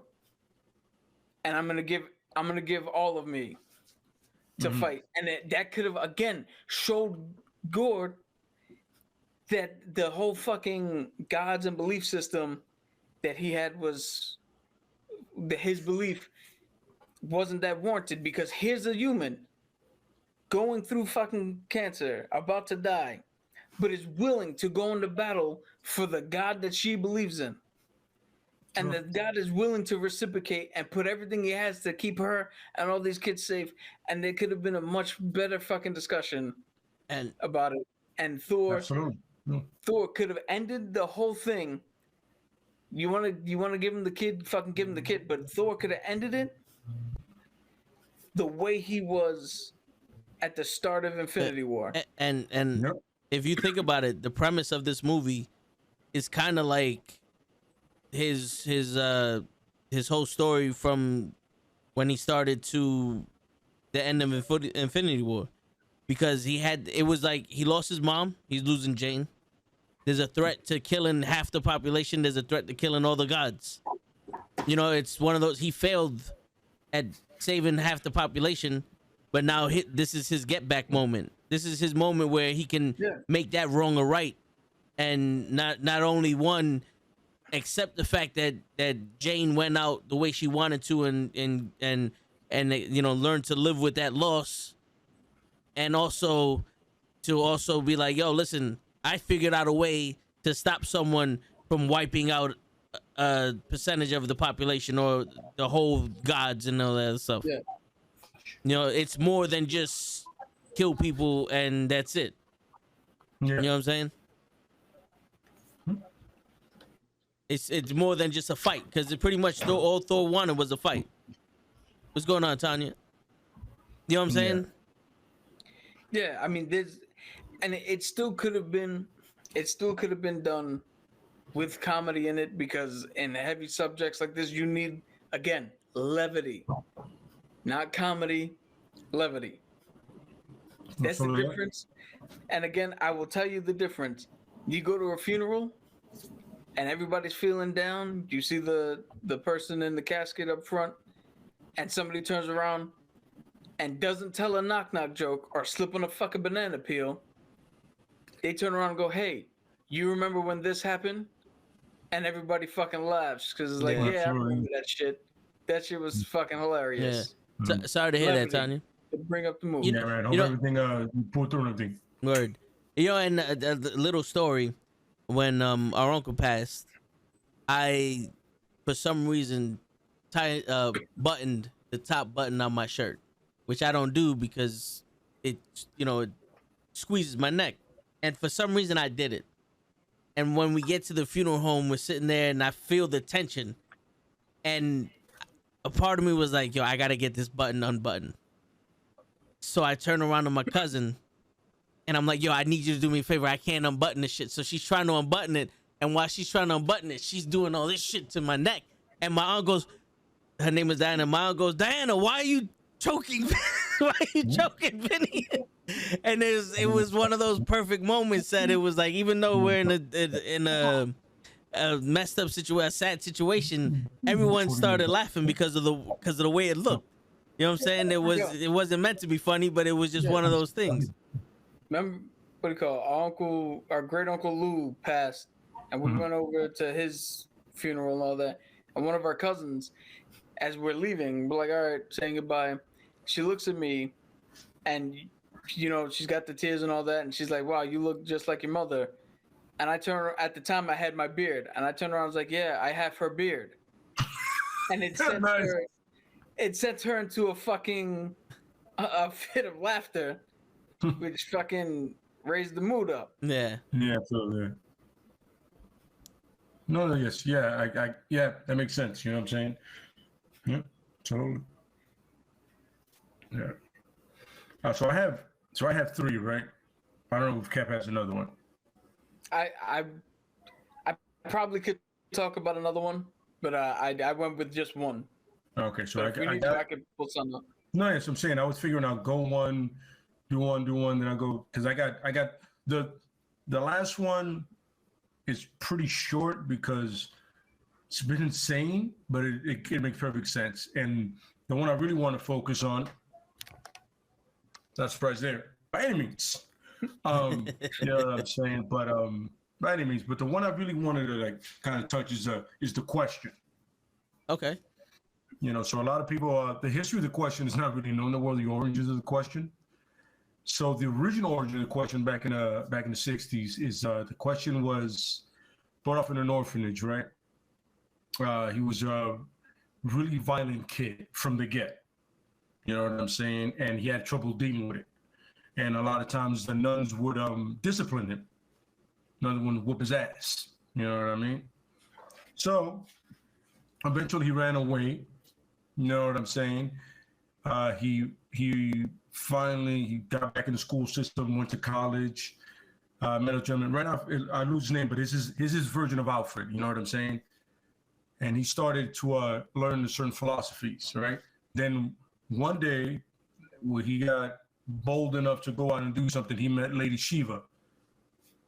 See how this works for me?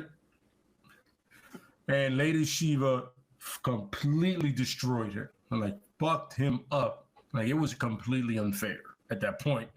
And then she had her men throw him into the river so he can sink after that ass whooping. But then for some odd reason, she saved him. And then she pointed him in the direction of Richard Dragon. If anybody knows, Richard Dragon is one of the best martial artists in all the comic books, but really known for DC. It's really like Lady Shiva than him. Or correction, the Karate Kid, Lady Shiva, the Karate Kid, than him. He's there. So then he started teaching the question how to fight. Then he started teaching about Eastern philosophies. But the question before that was a legit journalist that actually had a little bit of a crush on Lois Lane. That explains a lot about him. He has toxic traits, so we know about that. So going back is he got to the point where he became obsessed about getting the truth out of everything, no matter what it was, how small or how big it was, And then one day, he literally feels like he's having a dream about working with Batman. He wakes up, Batman's in the room, and tell him, listen, if you want to do this, you're either all the way in or you're not at all. You have to be obsessed. So that says a lot about Batman himself. Either you're obsessed or you don't want to do it at all. So the question takes that to heart and to mind. Now the question is, if he deals with the trauma of the violence of his youth and the thing with the nuns and his own inquisitive mind, is he still the question, or is he just Vic Savage? You know what I'm saying? Does him going to a therapist resolve things and let him just be an ordinary journalist? Or does he need a tendency for violence? You know what I mean? Does he need to be hyper violent? Because sometimes you ask people questions, they don't answer it the way you want to. You know, you want it. Yeah. And a lot of time he feels like that's not the answer I want. So I gotta get out of you another way. He preferably knows a violent way. Yeah. You know what I mean? So when he was a kid, was he angry, like aggressive as a kid also, or it was just like a violent streak in him, you know, like some people just have that in them. Yeah. Like he resolved a lot of problems just throwing hands. It was never really a conversation, you know? Yeah. You know what I'm saying? So, because it's crazy, because if he was a kid with this violence, and not a lot would have changed. But like Jordan Peterson's, like, I don't know if you recognize Jordan Peterson, but he's also a psychiatrist. He says that a man that, or someone that doesn't have violence in them isn't considered, like, that doesn't necessarily make them a good person. That just makes them non-threatening. But a person that can threaten you and chooses not to, or controls that, makes them a good man, right? So I actually have that shirt. Yeah. When you're talking about, I have the shirt, the thing. So it's a normal man, a normal man is not a useful man, but a man who knows violence and can control it is useful to everyone. Yeah. Pretty much what he said. If he would have probably spoken to someone, he would have been able to channel that aggression into something more productive, instead of being that I'm just gonna fuck everyone up because that's all I know, and you're gonna give me the answer I want and not the answer that you got. Instead of right to violence, being more persuasive, probably learning more persuasive ways, because he's a journalist already. You know, you put that energy of the violence that you already have, you put it into like learning certain persuasive forms, you can get stuff out of people and they don't even know you're doing it. You know what I mean? No, yeah. The journalist, that's key. That's a key thing. You know, but his tendency for violence and the fact that he had that mind. And the great thing about the question in the Justice League Unlimited is that he wasn't a conspiracy theorist like that, like people make him out to be. But in that makes that obsession part of him more viable to people. You know what I mean? Like people go, oh, so he's one of those. Feels like everything is connected. You know what I mean? So it makes sense to some. But had he resolved his issues from youth, he would have probably been a better journalist. You know what I'm saying? We would have missed out on the question, which would have sucked. Because I love the question. He's a great character. You know what I'm saying? But I think he talked to somebody, instead of being violent, he would have been more persuasive. He would have been like Ben in Daredevil instead of who he is now. Yeah. You know what I'm saying? Yeah. Something tells me though, he still would have been. So people like that are still driven to do something. So he would have been involved. He might not have been the question, but he would have been somebody else. No, I completely understand that. You know what I'm saying? But I think that question persona goes away when you talk to anybody at that point. You know what I mean? Yeah. So yeah, definitely. I remember just reading, because I read up on it before and I forgot the origin. Then I read up on it again and I was like, oh, okay. You know what I'm saying? That makes a lot of sense for that guy. You know what I mean? Yeah. You know, so I know he's a master combatant, by the way. You want to throw hands with the question, just want to shoot the fifth. I would recommend it. Don't shoot the fifth with the question. Don't do it. You know? Unless you're Lady Shiva, Batman, or somebody in the Bat family, or have superpowers. Other than that, don't throw the hands with them. You don't get it. Word. But yeah, that was one of them that I was like, oh, this. A lot of people don't talk about him in his mental state, what they should, but you know. No, hey, that was. Yeah, Cap, you was gonna say something? No.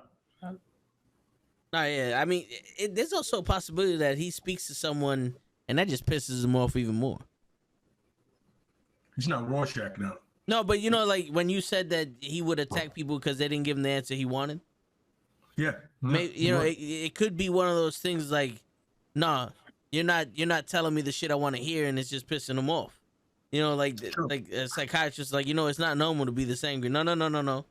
It is for me. You know what I'm saying? Like he it may not help. There's certain people just, and especially if he becomes obsessed with it. Like he's obsessed with it, and he starts to notice that he's changing, and it's not like it's affecting the way he was, or he actually liked the way he is. And some people don't change, who they are because they have no problem with being the drunk. It was everyone else that had the problem with being the drunk. You know what I'm saying? So there could have been a small possibility that it made him worse. No, you're absolutely right. You know what I mean? You know what I'm saying? But it's just always that if you do, how do you turn out? And the same thing Kaplan talked about is like, if it deals with it before it becomes a serious issue, what do you do? Oh, yeah. Shit, so, all right, so the character I picked was Drax the Destroyer. Now, the crazy thing is, the comic book and the movie are completely different, but they have similar things. So the origin for the movie for Drax was that he was living on a planet with his wife and his kids, and Ronan, the accuser, came and destroyed the planet and killed his family. And he made a vow to kill Ronan. And when he found out that Ronan was ordered by Thanos to do it, he said, I'm going to go kill Thanos now. But in the comics, his name was actually Arthur Douglas. He was a human from Earth, and he was a real estate agent. And he was driving home with his wife and his daughter in the backseat. He was driving home, and Thanos was on his scouting mission to scout Earth, because he was on his mission to just take over the planet. And his father, Mentor, and Cronus was like, all right, Thanos is getting a little bit too powerful here. So they were trying to figure out a way to stop him. And Thanos was on a covert mission, and when he saw the car with Arthur Douglas and his family in it, he's like, we can't have any witnesses, so he shot the car down. Now, Arthur Douglas and his wife died, but his daughter didn't. And Thanos thought everybody died because he didn't know the daughter was in the car, so he left. And Mentor and Cronus were like, yo, we could take this guy, we could take his soul and fuse him with the body that we made, the organic superhuman body that we made, and make him the killing machine that we need to go kill Thanos.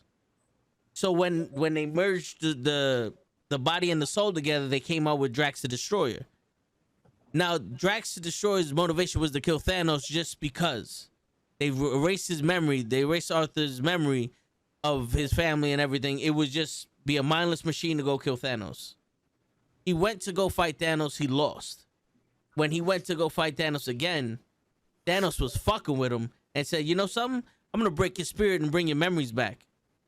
And Thanos actually brought his memories back, and Drax, instead of breaking, became more powerful, because that pissed him off that he was able to remember that you were the one that killed my family, and that he actually had a family. And then it drove him to go kill Thanos even more, to the point where he actually was helping Captain Marvel fight Thanos, and they actually stopped him, and they thought Thanos was dead. Now, in the comics, Drax has the power to sense Thanos. He has super strength, and he sensed, like, he was helping Captain Marvel, and they killed Thanos, and then he went to go find his daughter. His daughter was manipulating him, and Iron Man actually, helped Drax stop the manipulation, because his daughter was raised by a mentor, and she got psychic powers and all that, and other powers, and she was like manipulating him and all this other stuff. They helped him out, but he still wanted to save his daughter from the shit that she was doing to change her. She winds up killing Drax, and when she killed Drax, Thor bring her to Odin to pay for her sins and all that other stuff. But Lady Death, or whatever, that's her name, Lady Death? Yeah. Lady Yeah, Death. The one that Thanos is in love with. Yes. Lady Death actually reincarnated Thanos to wipe out half of the universe. And because she did that, Cronus used his power to bring back Drax. But when he bring back Drax the second time, it was a stronger body. He was able to fly and shoot beams out of his hands, but he had no memory and had the intelligence of a child. It was like every time you come back, you lose something. So he gained more strength and flight and the beams, but he had the intelligence of a child. So when he went to fight Thanos again, so he went to fight Thanos again. He found his daughter, and they were helping Thanos. They were helping each other fight Thanos.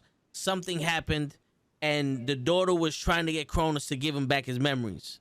And she's like, "Yo, I'll fight you. I'll die so he could get his memories back." And Drax was like, "I'll die to protect my daughter." And when he realized that they loved each other that much, he's like, "All right, you know what? I could do that." But something had to happen, so he got his memories back. But at the time, Thanos was fighting the Avengers and Captain Marvel and who's the guy that the gold people made?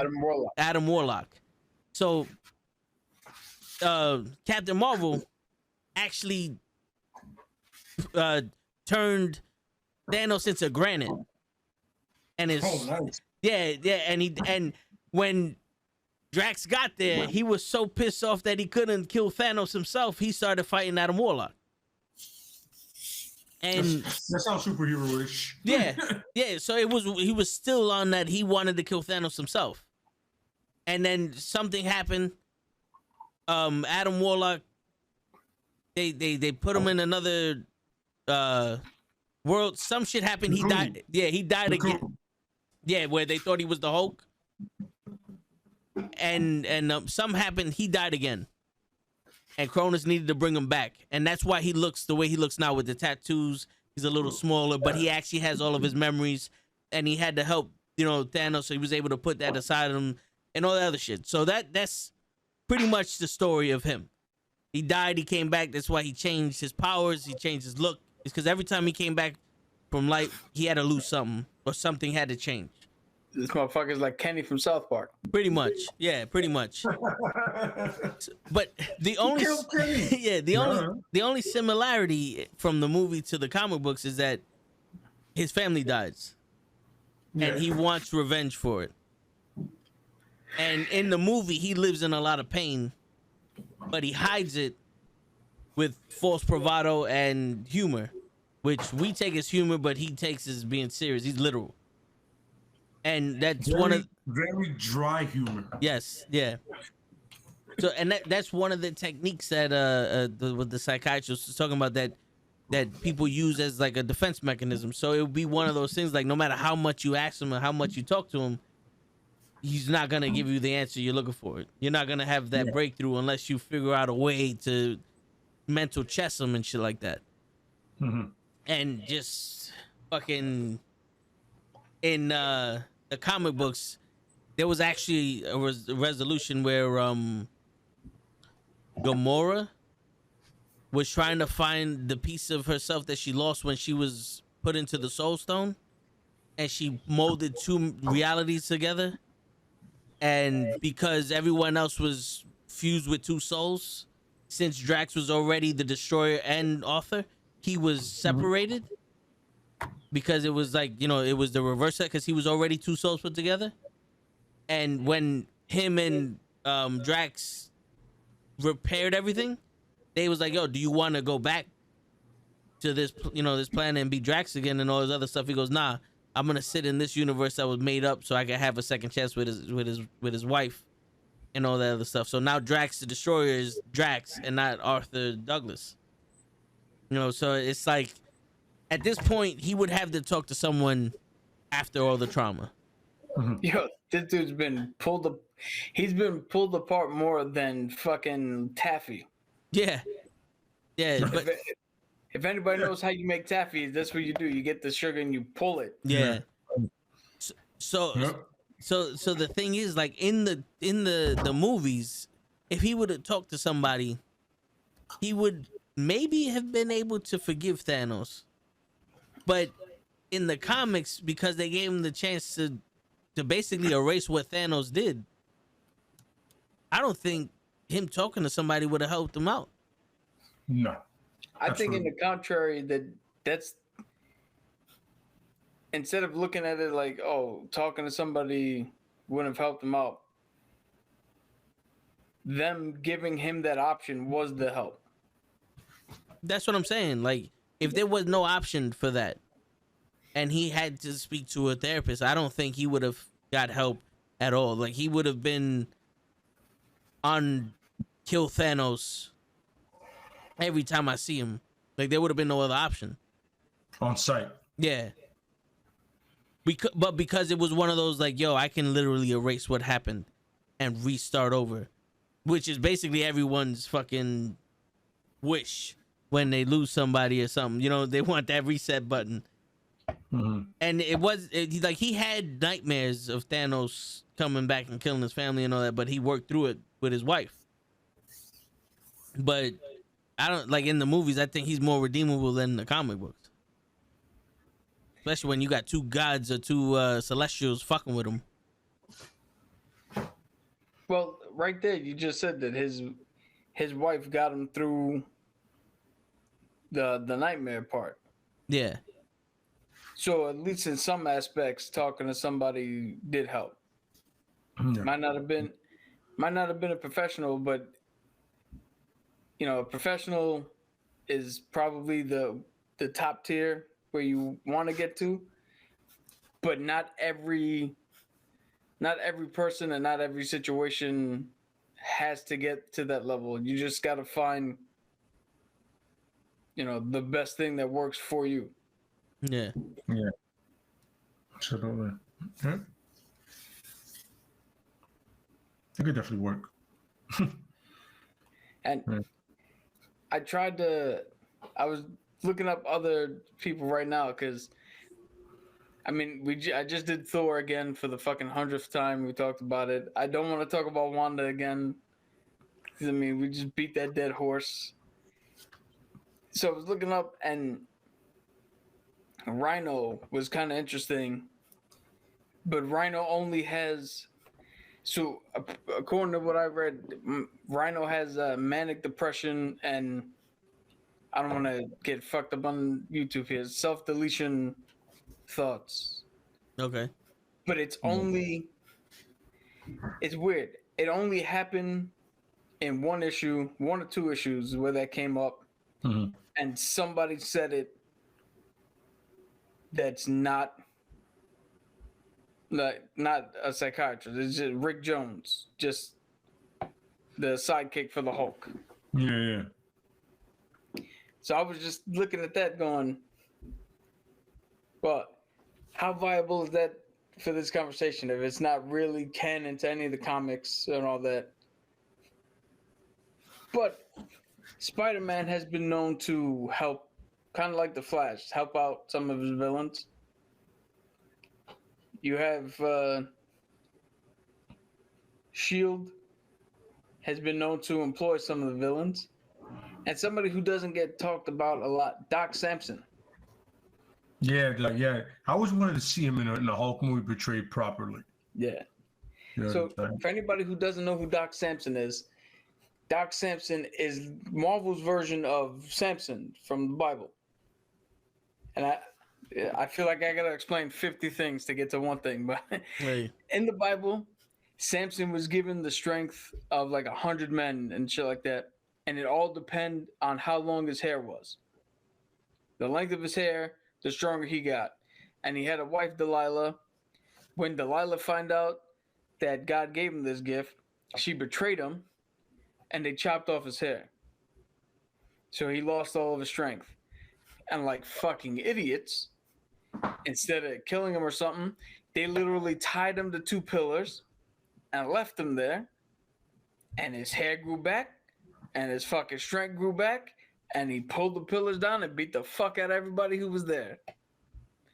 So Doc Samson is like that for Marvel. He was gamma radiated, and the longer his hair is, the more gamma radiation affects him, and the stronger he is, the faster he is, and all that. But he 100% maintains his intelligence and his physical look. The only difference about him is he's got green hair, and he is a clinical psychiatrist. They use him in the Cube. They use him in the Raft to talk to villains, and he could, in theory, if this storyline were to go anywhere with the Rhino,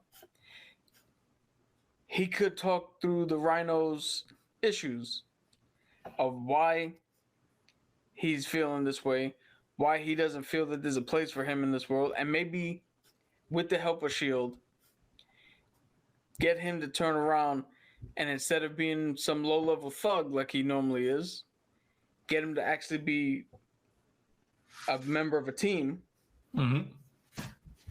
Get his, maybe put him on meds if that's required or all that, but get him to be on the good side, as you do in comics, and get him a force for good, and that might actually start turning shit around for him. Yep. Because I believe the Rhino, I think everything goes back to the Super Soldier Serum, but I think the Rhino was in some sort of an experiment. They put him in the fucking suit, gave him some shit, and now he's big and strong. Yeah. And there's something to the fact, even if his issues only stem for one line in one holiday comic book and all that, there's something to the fact that the Rhino is a henchman. People only need him or only go to him because he's strong. Yeah. They don't go to him for anything else. And he's constantly losing because, in comics, villains lose. That's what they do. But if you took that in a little bit of reality, they only want you. People only deal with you because you're strong. You keep losing, so it's very easy to see where you would lose a little bit of self-worth and a little bit of purpose. And if Doc Samson's there and can actually turn that around for him, who knows? This dude, put him on a team with Luke Cage. Put him on a team with Wonder Man. And who else is a ridiculous and Squirrel Girl, and let them go out there and beat the shit out of everybody. Squirrel Girl, that is ridiculous. I'm telling you right now, the way Squirrel Girl is depicted in the comics, there is no way that anybody who hangs out with her wouldn't immediately be like, all right, well, this is the annoying little sister at first, and then I can see it now. There'd be a line where Rhino would be sitting there going, "You do know my history, and you put me with her." And then, 3 pages later, somebody's about to attack Squirrel Girl, and he's like, "No!" and just super fucking defensive. And I gotta, at all costs, she must be saved. Yeah, when you're chilling with Galactus and just shooting his shit, you're doing something right in the world. You know what I mean? Yeah, I get that. So, yeah. So the other one I picked Logan. Yeah. But that's 7,000 years of trauma there. Yeah. Right? Now we're going with the whole aspect, the fact that Professor X never put the mental blocks in his head, like he usually does. You know what I mean, or whatever. And we're just dealing with it, from the get, from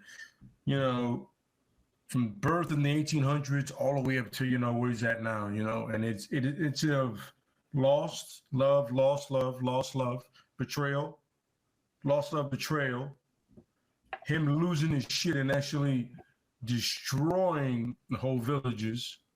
You know what I'm saying? PTSD on levels that you cannot imagine because he's been through so many wars, which leads back to a loss, you know what I'm saying? And just seeing everybody that he loves dying as he keeps living. Very few people that he has a connection with that he can actually legitimately call them long-term friends. Not to mention having to deal with everybody hating you because you're different. Absolutely. So let's Yeah. I'm not even going to touch on the fact that his whole life he's been doing that. You know what I'm saying? And then let's not even get on the Weapon X experiment. You know?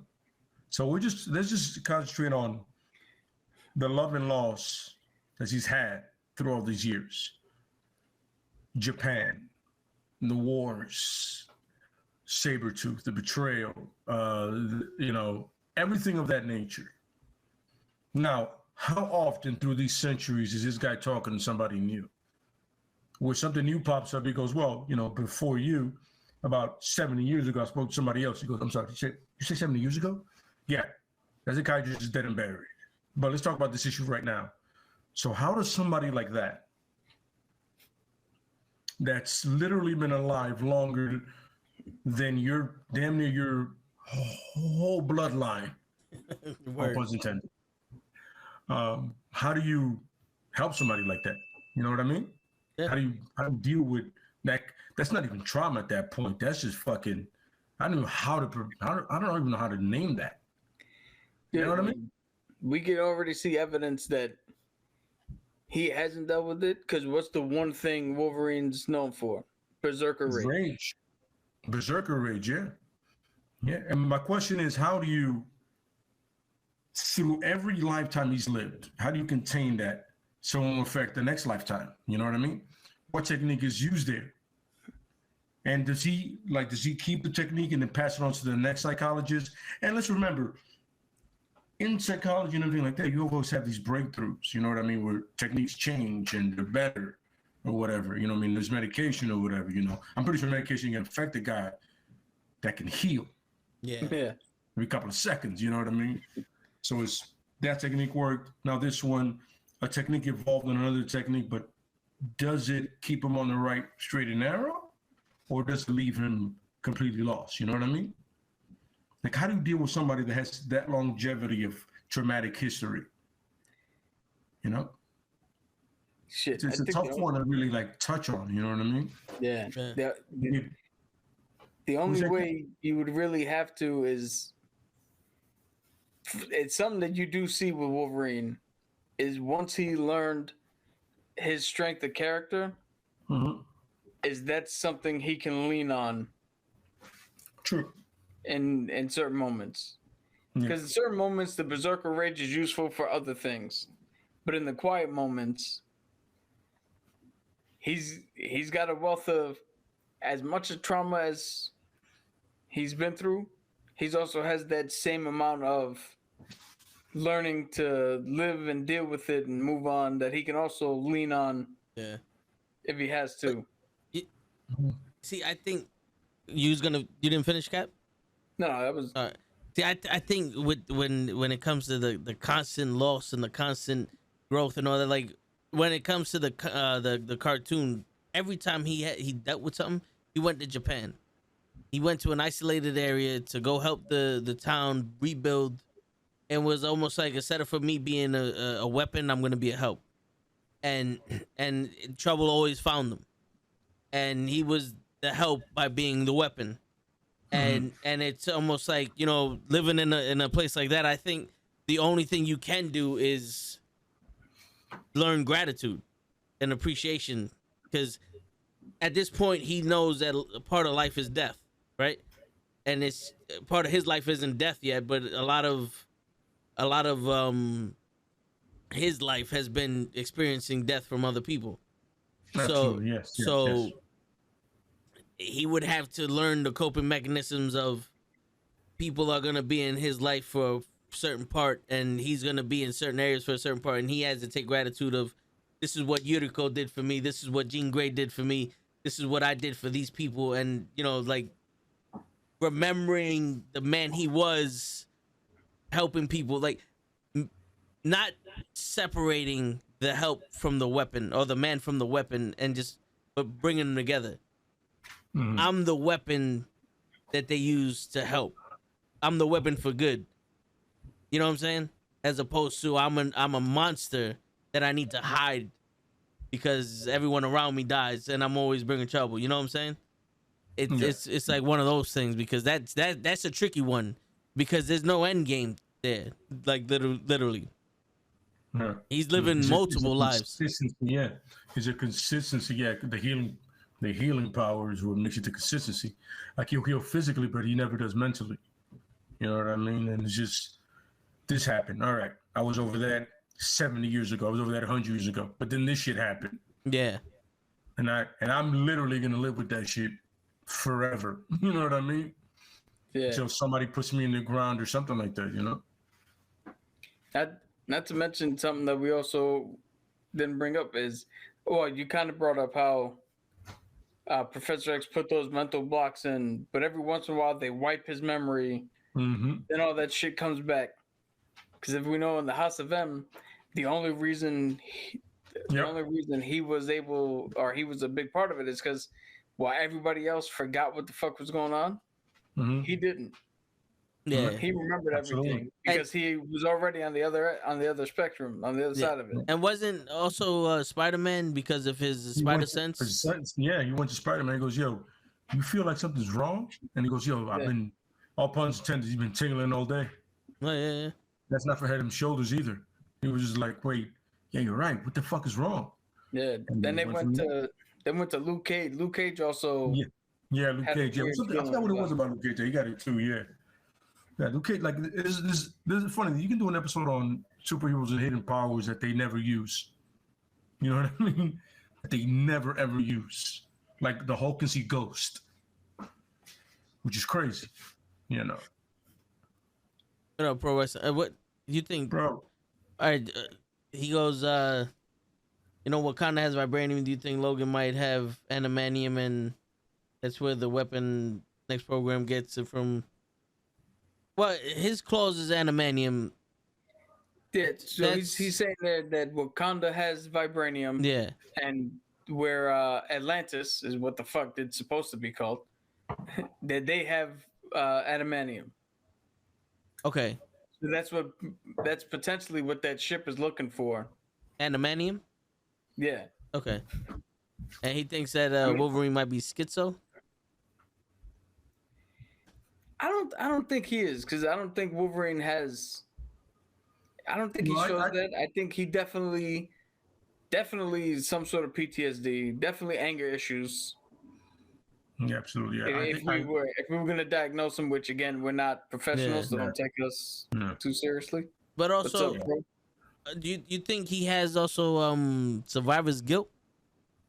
Yeah, of course. For a little, yeah, of definitely. Course, yes, of course. He's especially when outlived it comes almost to like everybody. Dakin's mom. Yeah. Because if you guys don't know about Dakin, Dakin is his 616 son, and I forget what the mom's name was, but she was pregnant with him. The Yakuza came, killed her, cut the kid out the stomach, thought that they killed the kid, but no, he's got the same healing factors and shit. He lived, and then Dakin grew up his whole life resenting Wolverine for letting that all happen. And then we got this weird Wolverine who's only put the cowl on because he was part of the Thunderbolts and did it almost like a fuck you, but was never trying to be Wolverine. Oh, he was part of the Dark Avengers. Dark Avengers, yeah. Dark Avengers, yeah. Shit. Yeah. Yeah, it's weird because he never wanted to be Wolverine, but they made him. They forced him to do it. Laura Kinney and the other new female clone. Nobody wanted them to be Wolverine, but they wanted to be Wolverine. Yeah, absolutely, yeah. And then if you go to James Howlett in the Ultimates universe, that fucking goober just like, well, my dad was him, so I'll be him. Like, yeah. He's the fucking worst one. He's like Scott Summers in a fucking Wolverine costume.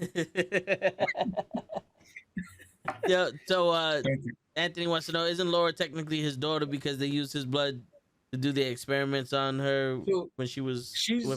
She's a female... So, all right, she's a clone that they altered to be female. So, in a way, you can say daughter, but... So, it's like Boba and Jango Fett.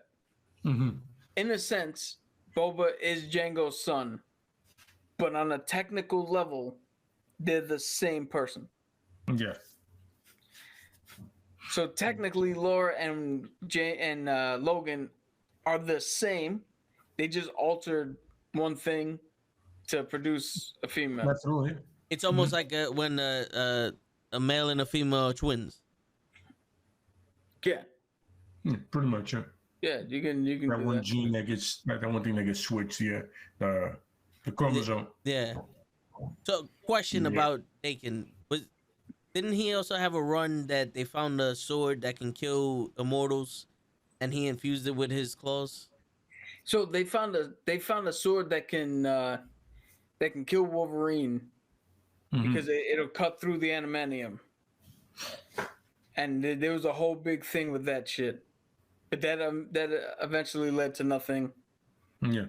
Just much like most shits in comics, they have a good run and then it disappears and nobody ever brings it up Yeah. until, hey, you remember this thing from fucking 5 years ago? Yeah. It goes away right away. It's like, we don't like it. Got it. Well, You know what I'm the saying? thing is, you can't have a weapon like that in a series that's supposed to go on seemingly forever. Yeah. Yeah. Because I mean, why wouldn't? It's supposed to be a threat, but it's not that. It shouldn't be that valuable of a threat. You know what I mean? Yeah, no, Ever. for real, yeah. Ever. Now, You know what I'm saying? You know what's funny? It's when comics are a weird medium. All right. When I first got into Magic the Gathering, I was like, yo. So for anybody who doesn't know, it's a card game. All right. It's the original trading card game. They made it back in the 90s, and they have a thing called Standard. And in Standard, every couple of months, they take all the cards that came out from this date backwards and go, you can no longer play with them. You got to buy the new ones. And it always keeps the game fresh and always keeps the game going. And at first, I was like, this is stupid. I got all these cards. Why the fuck can't I just keep using them? But the more you play it, the more you realize, oh, it makes perfect sense. Because one, they need to keep making money. But two, if you just had the same shit, like my Commander deck, I have it, I play it, you can use all the old cards, but at a certain point, it's just the same game over and over and over and over and over again. And you never do anything different outside of the box. And that's like comics, where they don't have a standard rotation where fuck everything else, this is all the new shit. They just keep going with the same line forever. Yeah. So if you have weapons like that, or the fucking God Killer Sword, or the fucking Infinity Gauntlet, you have to do crazy. You have to do one or two things. One, either keep it limited to this run. This specific set of comics has this storyline, and that's it. Or you got to do convoluted shit into why nobody has this anymore. Nobody's looking for it now. Nobody even knows about it anymore. It's weird. Yeah, it is. Like the Infinity Gauntlet and shit like that, shit that could rewrite reality and shit like that. You're just like, well, that should be able to fix everything, right? No, there's always a catch to it. Yep. There's always a catch to it. This is always something that's like, well, this is flawed, but you just named it the perfect weapon. But it's flawed. What? Whoever holds it is flawed. So the weapon works, but the idiot holding it is not working it properly. Yeah. Bring instruction manuals, brother. Break it down to me. Let me know how it works. For real. You know what I'm saying? It's the same reason why the Death Star needs one place. If you hit it, it fucking blows up. A place like this box right here. Inside of a tunnel. Yeah. Which, And inside of a long tunnel that's not covered. Yeah. I'm In a glad divot. This is why Star Wars and comics, they all have through lines that link them all together. I could see why you would have that in the first one. Rogue One explained why the first Death Star had shit like that, because the guy put it in. The subsequent ones, why the fuck you keep putting options to take this shit? Like Star Killer Base, why is there still that option?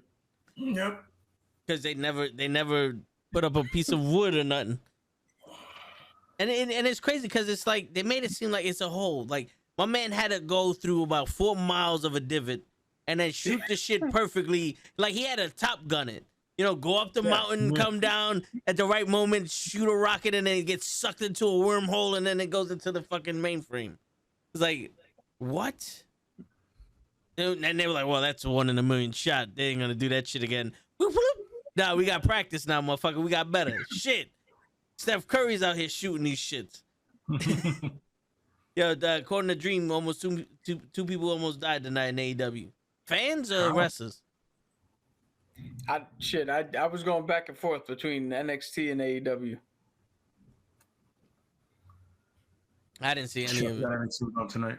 I forgot about that. So, you want to get into Punisher while we got 30 minutes left? Absolutely, yeah. So, my favorite thing about the Punisher is, which I absolutely love, is as much as I think help would work for him, he wouldn't do it. You know what I mean? Because the Punisher, after all these of reading him, I understand that, you know, a lot of people say this and it's true. There's a man fighting a war that he understands he's never going to win, but he wants to keep fighting the war no matter what. Yeah. And his kids being, you know, it's what happened to his family and his son and his daughter are a driving force. But at the end of the day, his driving force is just he hates the element that's doing it. You know what I mean? Yeah. He said to many dudes, like, yo, listen, my wife and daughter and my son dying in one thing. But every time I kill someone, there's a new evil that pops up and this has to be stomped out. And I just truly hate them. The family was a drive in the first, I want to say, year to 5 years, which by the way is insane. Be very understood about this. I understand how insane the Punisher is in every sense of the word. But the continuing that war to the point where, I mean, people are telling you constantly, dude, you have to understand. I mean, I think you got them all. Nope, I haven't gotten them all. I mean, I would feel sorry for the psychiatrist that had to sit down with him. Yeah. Because the shit is going to lay on them that you're like, yo, what have you done? Because they'll ask, what have you done? Well, let's talk about my first year. I took a bazooka to a window. What did you do? Literally. Yeah. You know what I'm saying? Now, well, apparently something happened to Hangman. But hey, we'll figure it out. But yeah. Yo, but wouldn't the Punisher be talking to the psychiatrist almost like, why do I need to talk to you? I made there's nothing wrong with me. I made the decision. This is what I'm going to do. What I'm saying is like he would honestly tell them, I made a choice. Yeah. And I know the choice I made. Between him being knee deep in the shit in Vietnam and then understanding the deal that he made, when I told you before, there's that book he made a deal with some entity. And it might go from the fish store or whatever. And I was like, I don't believe it's any of them. I believe it's just him in his head making a choice. Yeah. You know what I mean? And then made the choice. And then there was that moment in Welcome Back Frank, they were like, listen, you can do with your family, you're going to be fine, whatever, do whatever you want. He told them, yo, go fuck yourselves. They brought him back down to earth after that dumbass Punisher Angel run, whatever the hell that was, that piece of shit. And he said, yo, fuck y'all. And he came back down to all the low lies and pieces of shit. And you just realize this dude he needs this. He loves it. You know what I mean? Yeah, yeah. He needs that constant war. He never left Vietnam. You know how Bruce never left that alley? Yeah. Frank never left war. And Frank will never leave war. You know what I'm saying? Ever. Yeah, whatever the fuck no, that's the other one. That's Frankenstein. I'm talking about the angel demon one. Frankencastle. Frankencastle. Yeah, that's when they were just getting stupid with it. They didn't know what to do with him. Yeah. You know, it took Garth Evans, and it took by the way, he wrote The Boys as well. So that tells you how disturbed the guy is. Word. And it took Tim Bradstreet to really bring him back with the art and everything back to Punisher's about. But the Punisher would like entertain it, right, and speak to them. And by the time the psychologist is like in year 2, they're like, yo, I can't do this shit anymore. This Yo. dude is Yeah. not with us. No, yeah. Real quick, Dream. We're talking about comic book characters that have issues, and if they were to speak to a professional, if that would have changed anything, or if they would have benefited, not benefited, or anything like that. We spoke about Drax, Thor from the MCU, Punisher. We're talking about now, and the question, and Logan. Yeah. To go off of what you said when you asked would a psychiatrist even sit down with him, I think you would have to figure out why he made the choice. Because if he's just a man who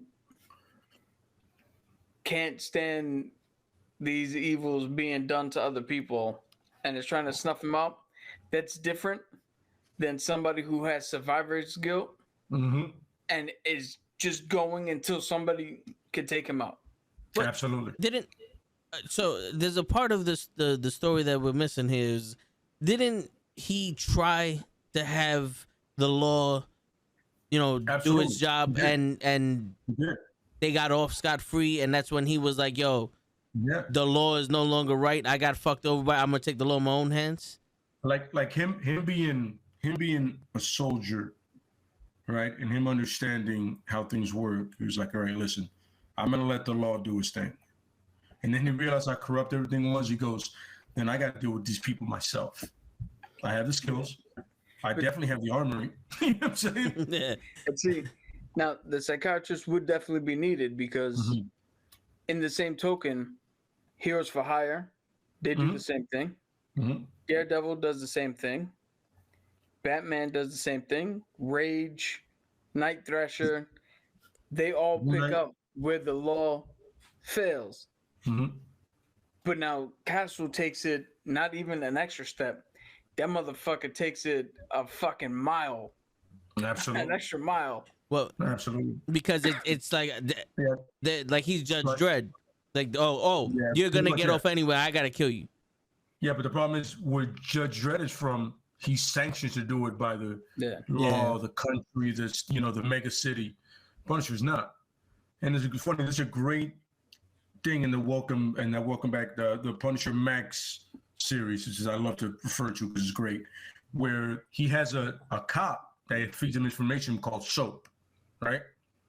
And Soap and this other woman are part of a Punisher task force, which is really just made to shut up City Hall. Like, we have a task force for them to stop the Punisher. They don't take it seriously because cops love the Punisher. They feel like he makes their job easier.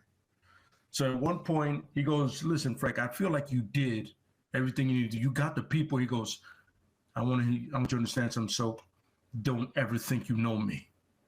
What you call the law isn't real. Where your law stops, I start. That's where the actual work gets done. Now you can easily walk out of this car and never talk to me again. Or you can actually make change in this city. And he's always in New York, by the way. Most of the time he's in New York. Like, he goes to different places. You know what I'm saying? So it's your call. And there's another great episode.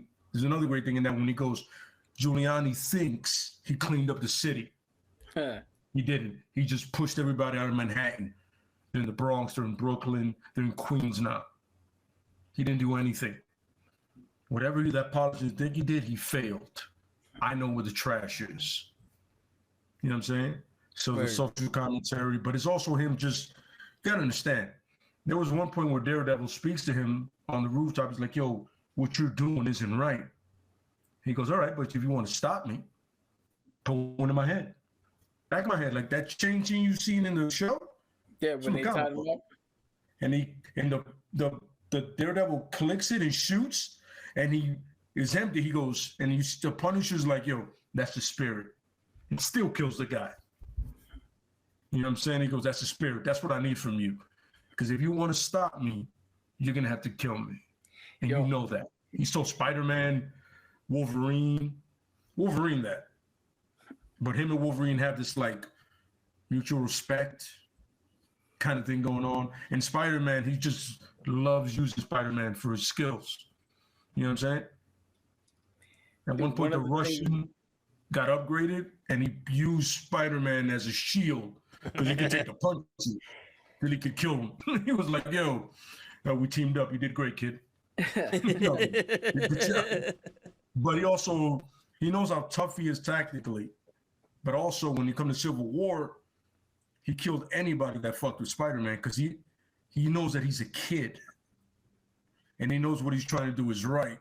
He just thinks he's going about it the wrong way. You know what I mean? That's why he's never killed Daredevil. Yeah. He goes, "Yo, dude, I get you, but I think you're just a little weak-minded." It's like that conversation he had on the roof in the season 2? Absolutely. That's It's it. like we do the same thing. It's just when you put them down, they get back up, and when I put them down, they stay down. Yo, one aspect that we haven't brought up, but clearly he's probably at this point a little psychotic. Oh, no, Clearly not he's really. got trauma. He's also got, I would say, he's got an obsessive compulsive. Oh yeah. Aspect. Because I don't think he can go a day without killing somebody. Doing something. Yeah, absolutely.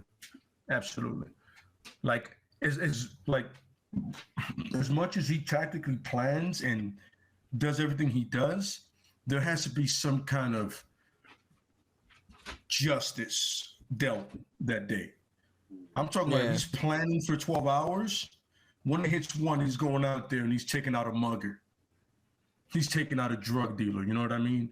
A rapist or somebody that just got off scot-free. You know what I mean? Yeah. But somebody has to answer for something at one point. Or in today's day and age, with the new way the world works, somebody with an unregistered lemonade stand. Well, yeah, apparently that's a thing now. But that would be mostly in LA. But that's the thing now. Well, what? But my thing is there has to be something for him to do. You know what I mean? And that's why he's gone to places like LA, South America, and and even across it. I remember once there was a comic run where S.H.I.E.L.D. needed him to go to Russia to save a kid, right? He wound up killing more people. And he did save the kid, but he wound up wiping out about 100 people before he got to that point. And he was like, "We told you to save the kid. We didn't tell you to kill anybody." He goes, "Hey, the specifics mean something." Like his relationship with Nick Fury is some real disrespectful shit. The only reason Nick Fury takes half his shit because he knows if he needs him for something. I go, "Yo, I need somebody." Like I said it before, Nick Fury said, "Yo, if the Hulk was on one end of that area and the Punisher was on the other end, the Punisher would get to where he needed to go first. Just because he's that good." Yeah. You know what I'm saying? It's like the Punisher landed in Russia and just fucking started shooting people. Where's the kid? Pop, pop, pop, pop, pop, pop, pop, pop, pop. Oh, there goes the kid. He went through the Russian mob first, right? Did as much damage as he could there, then went to ex-KGB agents, then finally got to the kid. Just because he had some people he had to deal with that he knew. You know what I mean? Yeah. Yo, and just think, we watched an episode where John Walker took his shield and smashed the shit out of somebody, and everybody went, he can't be Captain America. Mm-hmm. But in Civil War, Nick Fury said, "Hey, Frank, here's the fucking shield. You're my nominee." I remember when I read that shit, I was like, no. The costume looked ridiculous. I was like, the costume almost looked as ridiculous as that new emblem they got for him being like the hand. Killer of the hand. The fucking like octopus Punisher. He's like their main assassin. Yeah, that shit didn't last long. But I mean, you would want this character that's been through so much to be fixed, but he doesn't want to be fixed.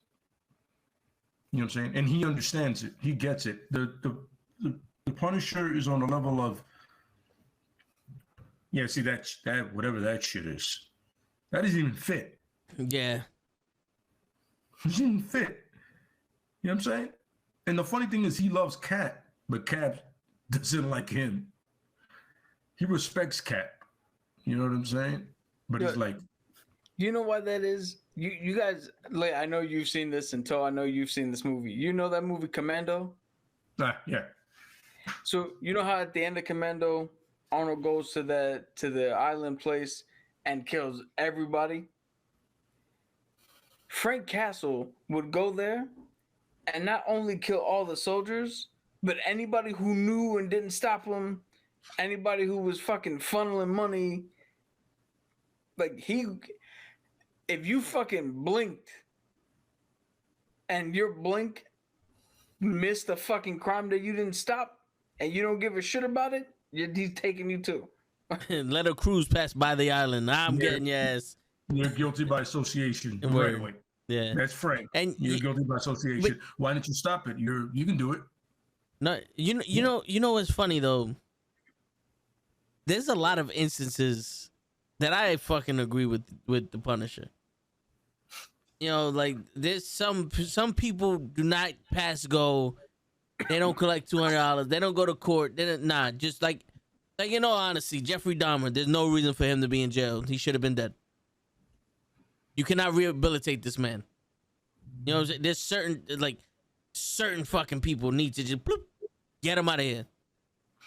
And you know, it's funny if you see the remember we always refer to season 2 of Daredevil when the Punisher fucks up that whole thing. Yeah. He realizes I don't need this. This shouldn't be a trial. I know who I am. And that's it, going back to what I was talking about. He knows who he is. What the fuck are we doing here, bro? This is a farce.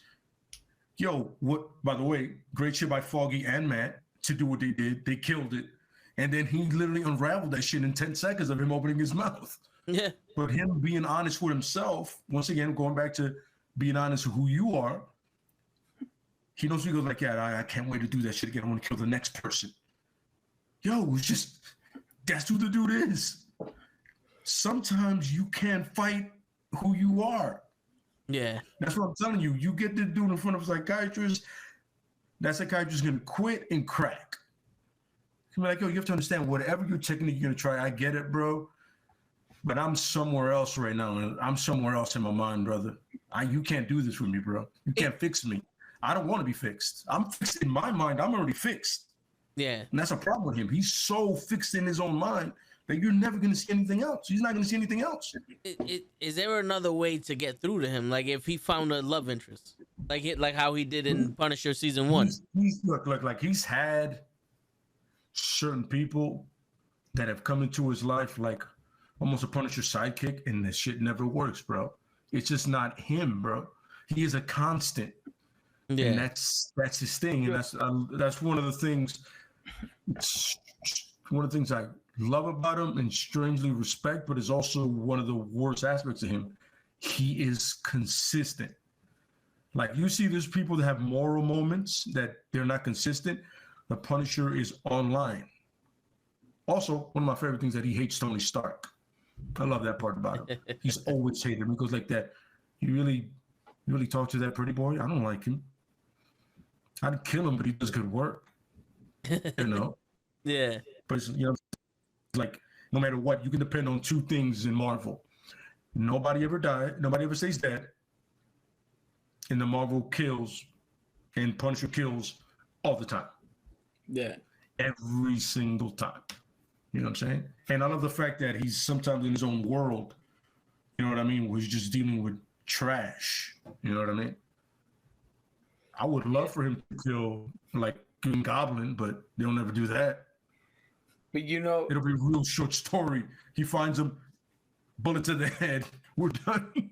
That's why he has no rivals. Yeah. you know what's funny though? There's that old saying: if you spend so much time in the trash, you become trash yourself. Oh, absolutely. Absolutely. And I think I haven't read this run with him in the hand, but I think he may have spent so much time in the gutter that he is swung back around. Yeah. And is now back on the upswing where he's no longer a monster, and you might be able to deal with him again. Yeah. It's just like I said, you know, just a constant, man, and it's just one of those constants that's extremely tough to deny. Like a lot of people go, you know, well, you know, Iron Man was a bad guy. Cap was a bad guy. He was a Punisher. He was killing people.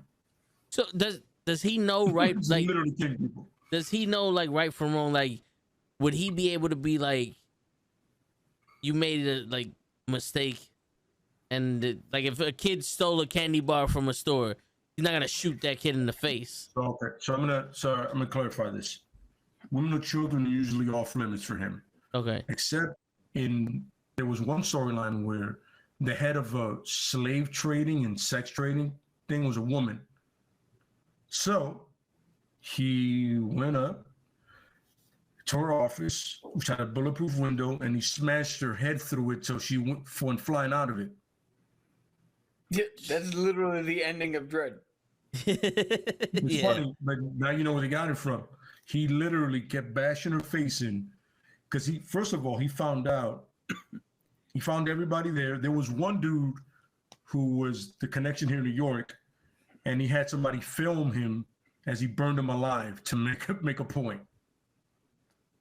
You see the Punisher clear as day. You don't see the guy that's filming him, burned him alive, and then he found the woman and did that. Then he found two parents that were making porn with their kids. Oh shit. Send their kids to civil services, and kill both parents. So understand this. I don't know if this has ever come up. Yeah. But I have to believe that the Punisher, because of his compulsion, is susceptible to killing an innocent man based purely on the fact that if the evidence to the Punisher is undeniable, I can't see anybody talking him out of doing it. And they've tried. Plenty of people have tried. Daredevil and that soap. Yeah. Nick Fury tried. Didn't work. Is there any? That's what makes him That's what makes him problematic. Absolutely. Is there anyone that would have spoken? Like, let's say if Cap would have spoken to him, would he? No. Not even Cap. The problem is with him is once he has, like I told you, once he's consistent, once he's dead on, all puns intended to it. I mean, there was one writer that said it best. He goes, "Yo, this man's a force of nature. He stopped being a man decades ago. He's a force of nature. You know what I'm saying? He will do whatever it takes to be done. Doesn't matter what. You know what I mean? Yeah, he's really the definition of black and white. Nah, you die. You don't. You're good. You know what I mean? So he'll have a gun to somebody's head and Cap be like, "Don't do it." He'll pull the trigger and is like, "Don't worry, I won't kill him again." Yeah, absolutely. Yeah, he won't die again. I have to believe that if the Punisher thought that the evidence was that strong, yeah. And that's another thing about him. He makes sure he's thorough with his work, you know? And I'm not saying he's never did wrong. I mean, it's literally you're a vigilante. You're gonna fuck up sometimes. Yeah. But you know. How funny is it that the one time Daredevil showed compassion is when he went back in time to kill Thanos as a child, couldn't do it, and raised him to be the fucking Thanos we know. Yeah, back Punisher. Punisher was Ghost Rider 2099. Yeah. Or Cosmic Ghost Rider. Yeah, and that was a completely different run, but yeah, that happened, bro. Yeah, so that can, as I'm saying, is if he looks into it and it's like, yo, you're 100% guilty, you're gonna die, probably in the worst way you could possibly imagine. Yeah. The lucky one just gets shot. When he starts taking his time, that's when it gets worse. You know what I'm saying? Yeah. You'll be in a soundproof room, and he'll be like, "Well, are you ready? It's gonna be a long time, buddy." That's the one thing about the Thomas Jane movie, and I realize it's PG-13. They couldn't go that far, but that scene where he's talking to what's his name and he puts the icicle. Yeah, that's legit. That's from the comic. Is it? Oh, because I would have thought that Punisher would have actually torched him and not fucking. No, he did that in a comic book to some dude. You know what I'm saying? Because he realized this dude wasn't necessarily part of the whole thing, but he had vital information. You know, and he was on something like he did the shit. The dude told him everything he needed, took him down. But the problem is that dude wound up killing an innocent woman and wound up dying anyway. But at that moment, he got to wait. I'm like, yo, you're good. Then at the other comic book, he winds up killing him because he did that. So, all right. So, real quick, to end the show, I have a final question for you guys. Do you think that the reason why these characters are, or not the reason, but like, let's say a bonus reaction to them writing it, is that these comics are therapy? Like Frank Castle would be therapy to someone that has those impulses, and he's able to get it out with reading a Frank Castle comic, or Which, to answer your question, yes, because Frank Castle is catharsis. Captain America, Superman, Iron Man, those are your power fantasies. They're like, there are aspects of comics that you either read them for enjoyment or you read them to seek something out, either entertainment-wise or something that you deem necessary. You feel like an outcast, you go to the X-Men. You feel like you haven't been heard or something, you go to this comic. There's definitely reasons. It's the same reason movies are so popular and like slasher films. Yep, absolutely. You root for Michael Myers, you root for Jason, you root for Freddy, not because we in and of ourselves want to go out and enact those actions, but that's a safe outlet for us to be like, yo, somebody pissed me off. I feel like whatever. Let's put on this movie and root for this guy to do it and get all your shit out that way. Absolutely, yeah. I think, like, I'm telling you straight. For me, I've lost family to crime, so I can literally justify. And I've had family done wrong by crime. You know what I'm saying? And some crime was done to me wrong, and I was able to, justify that in certain ways. But, I can relate to it because it's, like he says, it's not an emotional response. You know what I mean? You're doing it because you understand that there's a balance to it. You know what I mean? Yeah. You gotta balance something out. You know what I mean? And that's why, in a lot of ways, I've hated bullies my whole life. You know what I mean? It's like, this person can't fight you. I can. You can. Cap can. You know what I'm saying? Caps, we can fight you whenever we want. If I need to throw hands with you, there's no problem with me. I'm not going to stop. But you pick on somebody that you can't. And that's what most criminals do. That's what victims are in. You know what I mean? Yeah. But there's a guy on the other side of this that is far from a victim. He's literally the opposite of it. There's no victim on that side. You know what I'm saying? There's no victim here with this guy. Yeah. He's like, okay. You wanna go ahead and try to rob a woman for money? That's fantastic.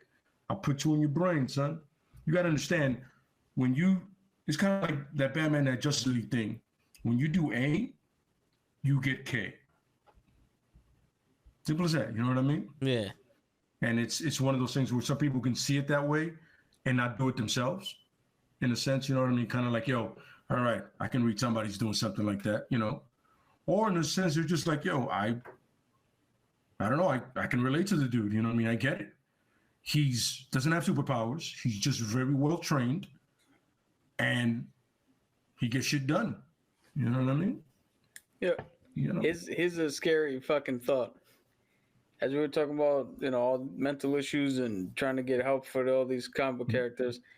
On the flip side, we've already seen arguments of people like, oh, well, violent video games make violent people, which is false. They burn certain books because certain books have different connotations that they don't like. Can you imagine if we lived in a world where there were no outlets, where there were no outlets to healthfully and safely, absolutely, vicariously through other means live out certain shit? This world would be fucking. Well, think of the Wild West. You insulted me. Meet me out. Exactly but I'm saying, just think about it. Like, you insulted me. Meet me outside at dawn, and we're gonna kill each other. You know what I'm saying? So it's like I understand what you're saying. Yeah. Yeah, like if you don't have that outlet, you're gonna make the outlet one way or another. Yeah. You know what I'm saying? And it's like, I don't want to keep going back to wrestling, but it's kind of like with Austin beating up Vince McMahon. Everybody hated their boss back in the days, and they got the catharticism out of, you know, Austin beating up McMahon. Yo, listen, you're looking at one of them one fans of that. I was working for a guy that was an asshole. Yeah. And I wanted to fucking stop a muddle him and walk it dry and crack some brews and over him, you know what I'm saying? I wanted to do all that fun shit, but that's something you don't do because I still got to get paid. She got to happen. But yeah, man, I get it, bro. And to Dream, bro. Yeah, man, we all find that one comic book character or that one character in some novels that we like. Look, like I was telling somebody about Jack Reacher. I love the fact that he's like so, like just, you know what I mean? Yeah. He's kind of like, he kind of just says what it is. He goes, we don't have time to waste. We just got to do shit. Yeah. And the Spider-Man point, you know, sorry about that, not raised by your parents, but you related to somebody and it made you feel better. And sometimes that's all it is. You just feel better when you read it. You feel like, good. You know what I'm saying? That's like when I watched The Crow. I was like, you know what I'm saying? All right, I get it. I was really gothic and I really love rock music. I go, shit, that makes sense. You know what I mean? So yeah. And you know, it's a mean to escape, right? And that's why we get so fucking passionate and shit about like fucking She-Hulk, you know, or any thing, like even Batman and shit. It's like, you know, to you guys or to people who don't know, it's just a comic book movie, but to a lot of people, it's something that means a lot more than just a comic book movie. You know, like Absolutely. Think of that guy that fucking was so disappointed that the porcupine guy was written like an idiot when he was, you know, he was raised by a single mother and he read that comic and it touches like, and he's like, damn, you disrespect the one character that maybe 17 people in this country know who the fuck he is, and he connected with someone off of one run. Absolutely. You know, these aren't games to play. Like you wouldn't take fucking Rosa Parks and make a comedy out of her. You know what I'm saying? A comedy TV show off of what she did. You know, so it's like just to have a comparison of some shit. It's like, yeah, She-Hulk isn't the most serious character in the world, but she's also not a fucking joke. And we don't see her as a joke, and I don't want to see her as a fucking joke. Absolutely. Yeah.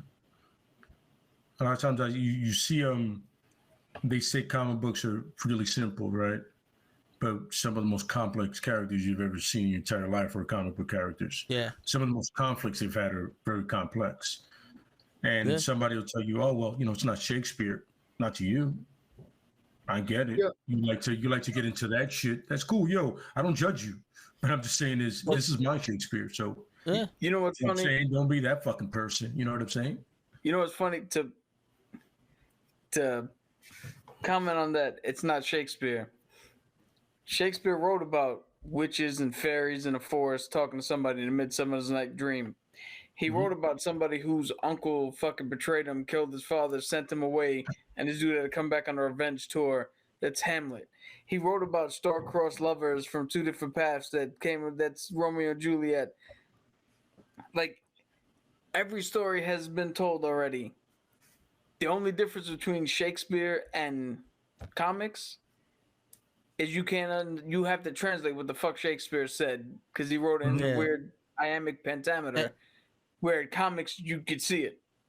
Plain as day. And also I would also argue, like when you read the Harry Potter books or the Lord of the Rings or the fuck what's the one with the lion in the closet, Narnia. Narnia. Yeah, when you read those, forget that one. You always forget that one. Yeah, when you read those books, you're like, all right, the story's pretty cool, and you know this is interesting and all that. But then when you hear one run of one character in the comics, it's so complex. And it's just one little aspect of the whole story. And then you go, oh, that's for children. Well, if children read comics, there'll be a lot more understanding in this world than you know what it is. Can somebody explain to me how Speedball, and I forget what the fuck the group is called. Lay might know when he comes back. Speedball and his group try to do a reality show, try to catch a very dangerous guy in Connecticut. It goes awry. He blows up. They blow up a school. That leads to the Superhero Registration Act. And then we have a whole conversation about, should we register superheroes? Should we not register superheroes?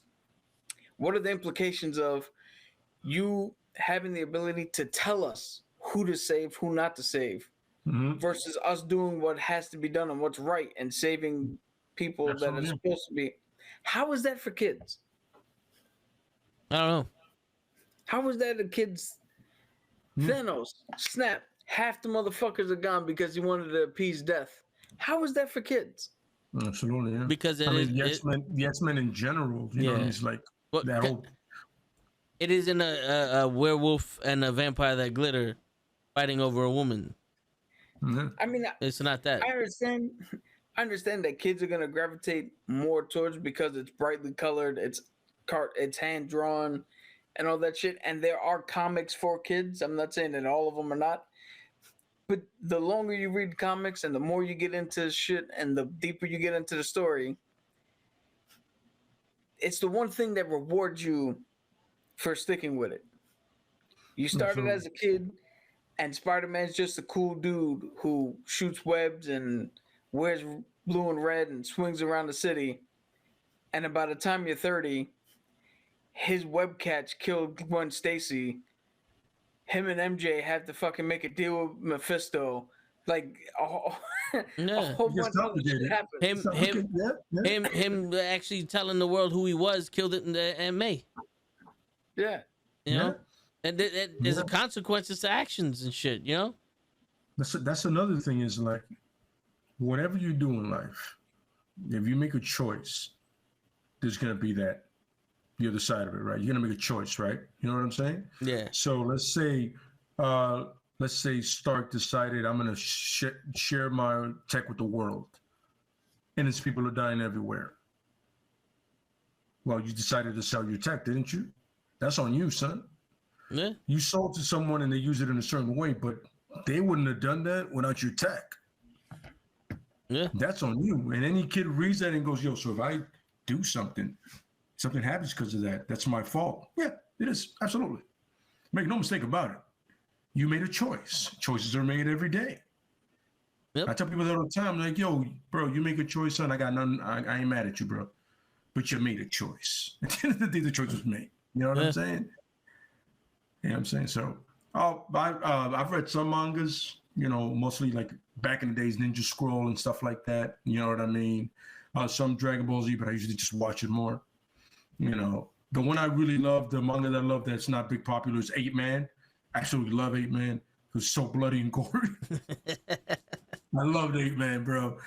Yeah, exactly. You know, so Spider-Man, he let it happen. And then because that Uncle Ben died. Thank God he stayed dead. So you know what I'm saying? Yeah. There's an action, there's a consequence. And even in the new MCU movie, he made the choice to try to help everyone, and his aunt died for it. You know, he made the choice to try to cure people and save people that wasn't his responsibility, and his aunt died for it. This, you know, without what is it? The road to hell is paved with good intentions. Yep. Absolutely, yes. You know, yes. So it's just sometimes you gotta live with your choice, no matter how fucked up the outcome could be. Certain things are inevitable.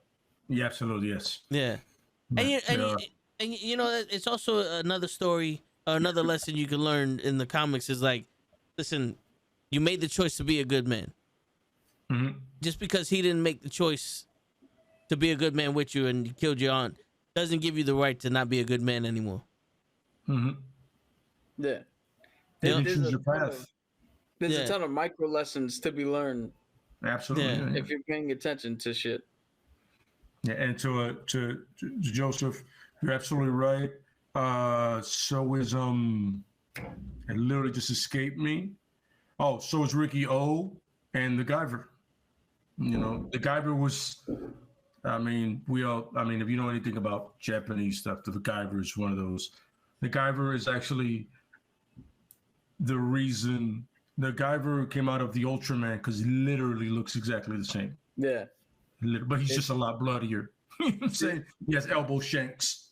So it's I can do a whole manga thing and anime thing. I'm not gonna get into that because it's a really dark world, but it's funny as shit. I love it. See, I haven't read too many mangas, but I know the movie with Mark Hamill from the 90s. The guy exactly. Yeah, that's where it came from. I watch some anime here and there. My thing is because I'm dyslexic and I have weird fucking learning disability shit. I can't connect to the anime if I gotta spend time trying to read it and figure out what the fuck's going on. Yeah. And they're assholes because they write up and down. They don't write they write like this. Yeah. Pricks, which makes it worse sometimes. Like sometimes they have some manga. The mangas I like to read are the ones that, or as I call it, the mangoes. I like to read I don't like this because that's not the original form of the way it comes. It's literally vertical. You know what I'm saying? Yeah, so you gotta read it backwards. Weird. It looks like the Matrix lettering. Yeah. Like the codes. But when you read it like that, you kind of get how they read it and you appreciate it a little bit more. You know what I mean? Yeah. You know what I'm saying? So it's one of those, like, I know a lot of people, that's how some people got on Sailor Moon. You know what I'm saying? Yeah. You know what I'm saying? But definitely, I'm telling you guys, you guys get a chance. If you're not going to read it, at least watch the Guyver stuff. Definitely watch 8 Man. The anime, you'll appreciate the shit out of 8 Man. I fucking love 8 Man. 8 Man is fucking great. It's so simple, but yet it's so dope. And believe it or not, 8 Man, that's something that my father got me into. The old fucking tapes from the VCR. It was always trying to watch the Transformers shit. Got to get through like 3 episodes of 8 Man first. Absolutely, yeah. And it was, I'm telling you. I don't know if you remember it, it's the black and white. It seemed like the intro was always raining on the fucking dude. Wait, is that the samurai guy? No, he's more like superhero type. Yeah, and 8 Man it's well, I'm not gonna ruin for anybody, but just look it up. I'll have to look it. They have some. I think they have some episodes on YouTube that are free. They have a lot of old school anime that's on YouTube that's free. Or you know what also has it? Prime Video. Oh, there you go. Really? I don't get any emails from them like cabs. I'm not that important, but they have great anime on there. Yeah. Okay. You know what I'm saying? Oh, especially the Street Fighter one. Peep that one too. The original one back in the 90s. You know what I'm saying? Yeah, that's 8 Man. Okay. Yeah, this is the shit that I was watching. Yeah. If you look at there's an updated one, and that shit is bloody as shit, yo. Is it? That shit you is talking about this awesome. one? That one, yeah, that 8 Man. You see how dope he looks? Yeah. By the way, that number looks ridiculous, but once you see him in action, you're like, oh, then they try to make it a movie and it sucks, the live action. But if you make it now with the CGI, shit, bro. You know, give me studio money and I'll do it. You know what's crazy, Joseph? For some reason, growing up, Cap remembers watching G.I. Joe and 8 Man and Centurions and Transformers. Ace McCloud, by the way, Ace McCloud is Matthew McConaughey. and Max Ray has always been Tom Selleck. Yes. Yeah. I was just about to say that. You know, and all these cartoons, and I swear to God, my whole existence, all I ever remember watching is the Power Rangers and wrestling. I know, you gravitate towards it, brother. Yeah. And it's but what's funny is, can I ask you a question? Were you happy watching that stuff? Yeah, that was my shit. That's all that fucking matters. No, but but the crazy thing is like when I think about it, is like everyone watched it, and I was like, I remember watching a few episodes here and there, but not being as invested as Cap. Yeah, okay. Like Cap would know the storyline. I'm just watching to watch it. Like the G.I. Joe movie, I almost know back to front. You know what I'm saying? The movie of the Transformers. Yeah, absolutely, yeah. I know back to front. The opening scene, the opening already, that was epic. You know what I mean? Like, Statue of Liberty, they're in New York, I guess, right? Aren't they? Yeah. So I'm over here. I'm like, damn, son, I remember watching wrestling. That's why Cap goes, these Kahoot trivias, I must not know shit. And I'm watching I'm watching these guys take the quiz, and I'm like, I remember that. Some of them I'll even give a backstory to. It's like, see, so it's like I was just watching wrestling, and he was watching this stuff, and we intertwined, but we never really got into it. It's like it's crazy. It's funny because I told somebody, right? I mentioned in passing the Bionic 6, right, to some dude that I trained with. You know, no idea. I just said, oh yeah, they were throwing out old cartoons, right? 80s cartoons. A bunch of us guys were about the same age. And all of a sudden I go, yo, I just said, oh, the Bionic 6, right? And I moved along, and the dude literally stopped me and goes, yo, you remember Bionic 6? We remember about it. I was like, all of it damn near. He goes, yo, you know who got me into martial arts, bro? The karate guy, the kid. I literally saw him. You know what I'm saying? He was an Asian dude, by the way, too. But I saw him, and I was like, yo, really? I can get into that? That's all it took, bro. One character, not even the main character, just a minor character in like a cartoon show, and the dude was like, "Oh, I can do that. I can definitely do that." And that's started there, and to this point. Like, that's while dope. I got you here, man. Yeah. I've been racking my brain trying to find this shit. Yeah. For like the last what seems to be like fucking 20 years. Yeah. More than that. My all right. One of the old tapes that we used to have was a live action Japanese show. Where this dude was a samurai, right? And he lived in this little shack with his son. And every once in a while, these fucking bad guys would come down. And when he had to fight them, he changed into a literal lion man, like a white lion. Oh, wow. Shit. I know what you're talking about, brother. The name is. I know exactly what you. Yo, I've been you know looking what? for that, but I can't remember what the fuck it is. You know what, Cap? You know what I'll do? For sure, I'm gonna make a mental note. I'm gonna make a voice note, and I'm gonna hit a toe with it the moment I find it. I'll have that shit to you before 1 tomorrow. You will get that because I know exactly what the fuck you're talking about. And you know the only reason, you know why I know it? I saw it one time late night with my uncle of mine. He used to love Japanese anime. And literally the only reason I stayed up, because you got to watch this with me. I go, cool, you know, because he knows love martial arts. I literally just watched American Ninja the same night. I'm watching it and I'm like, yeah, I got you. Don't worry about it. I got you. Don't worry about it, man. I'm one of those rare ones I can find there, man. But yeah, but the old school thing, Joseph, definitely hits hard, man. That opening scene, that's when that guy gets his scar. Yeah. I was like, I saw the blood. I heard the, oh, okay. This is not the cartoons I'm used to here. I'm like, oh. But yeah, man. Yeah, like I said, you guys get a chance, just do old school anime and you'll find some cool shit to watch, man. Some good time to kill. And great story, by the way. Don't forget, great story. Hey, if you want a recommendation from me, I'll always and forever Voltron. Not the car shit, the original fucking Lions. Yeah, the car shit had like 17 different vehicles. That you know what I mean? That you're like, no, give me the 5 lines. What the fuck are we doing here? Yeah. You know what I'm saying? Oh, and by the way, remember the original, they had Finn. And then they got the other guys. Finn was the original Blue Lion. So let's not, all right, fucking people out there with this princess shit. I like her. Yeah. And by the way, props to Netflix for remaking it and actually making it interesting and dope. Yeah, I was waiting for the next season. I fell off of it. I got to get back onto it, but it was fucking great. The way they made the things today interesting, especially with one character, the way they made him, the way they changed his whole thing, I was like, oh, okay. You know what I'm saying? But like I said, Netflix did that. I appreciate Masters of the Universe, and I wish they do Thundercat and Silverhawks. Please do those two for me. Wait, hold on. There is I can't get into Hulu. On Hulu, there is a remake of Thundercats. I know what you're talking about. The one that they had in Cartoon Network? Yeah. It only had one season. That shit was fucking amazing. Brother, you're preaching to the choir.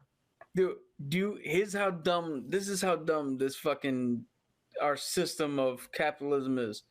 The show, high ratings, well well fucking acted, critically acclaimed, fan acclaimed. They canceled it because Was it action sent to us? figures weren't selling. Was it sent to- yeah. Because guess who was watching it? Not the kids they intended it, but the 20 and 30 something years old who grew up in the 80s watching the original fucking Thundercats. And here's a funny thing. They used to come on right after Young Justice. Right after that.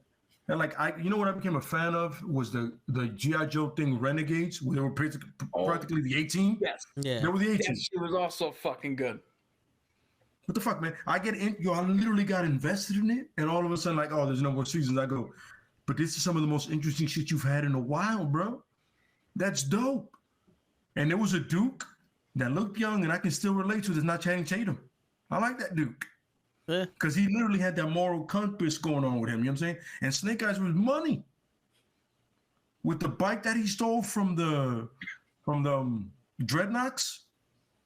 Come on. I get interested, they kill it, and I'm like, go fuck yourselves. So now I need Netflix to do that in Silverhawks. No one's done Silverhawks. For the love of God, just do Silverhawks. The guy who did Larno's voice does the guy in the plane. I don't know why people that fly in space need a plane, but that has nothing to do with me.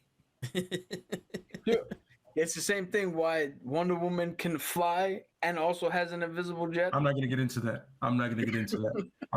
I so hate that. I hate that shit.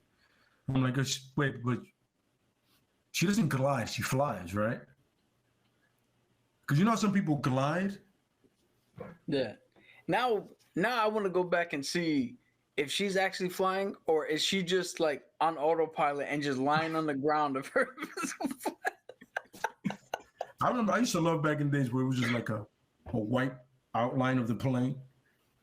And you're just like, I hate this. Any common sense, you hate it, bro. Yeah, man. But I told you, listen, you guys get a chance, man. Some of those, your kids will love them because some of those 80s stuff they all have started having PSAs, public service announcement, in case you don't know what that means, because, they were selling too much toys, which is hilarious, right? Yeah. But the ones that have great story, don't sell toys, you cancel. I'm not going to get into that, whatever. Yo, and no one is half the battle. Like I was saying, anybody who has kids, the original Thundercats with Kit and the other fucking one, your kids will gravitate to those characters immediately. I gravitated to Panther right away. I had a low haircut already. I was like, and I love ninjas. So I'm like, nunchucks, Panther. He had ninja shoes. I'm in. And he was clearly the black guy. Yeah. He had the jazziest music out of everybody. I'll tell you right now, I knew at a very young age that Chitara was my girl. Yo, it was Ripley and Chitara, bro. I was in. Ripley because it was unfair. She had guns. But then Chitara, I'm like, she can also kick ass and she's fast. Yeah. And then that bodysuit doesn't help. Well, I'm gonna keep it. There's one episode where they seem kind of naked, but you'll get past that real quick. I'm gonna keep it real. Kimberly was mine. Pink Ranger. Oh yeah, of course, of course, Kimberly, of course. You know what I'm saying? The Pink Ranger, you're like, they didn't do any justice to the Yellow Ranger because her sensei on the original show is a guy. In their thing, there's 4 guys and 1 girl. Yeah. They just turned the Yellow Ranger into a girl here in the United States. Yep. So that's why no favors are done there. You know what I'm saying? It's like you're like, wait a minute, that doesn't make sense. Yo, you know what's funny? I never fucking noticed that. Dude, yeah. Until you said it just now, I never fucking noticed it. Yeah. Yeah. You know what I'm saying? It was one of those things that I looked into and I was like, but there was 2 women. And with all due respect to the Japanese culture, they like to, when you're a woman, they make sure the world knows you're a woman no matter what you're wearing. I'm saying you're going to have a skirt or something's going to be feminine about it, the color. But the problem was that was a dude in the yellow. When you look it up, that Sentai, because they have a shitload of them, you'll see it's 4 guys and 1 girl. And the girl happens to be in pink.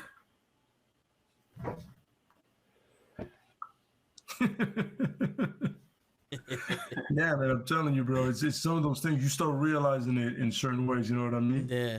And that's one of the reasons in the U.S.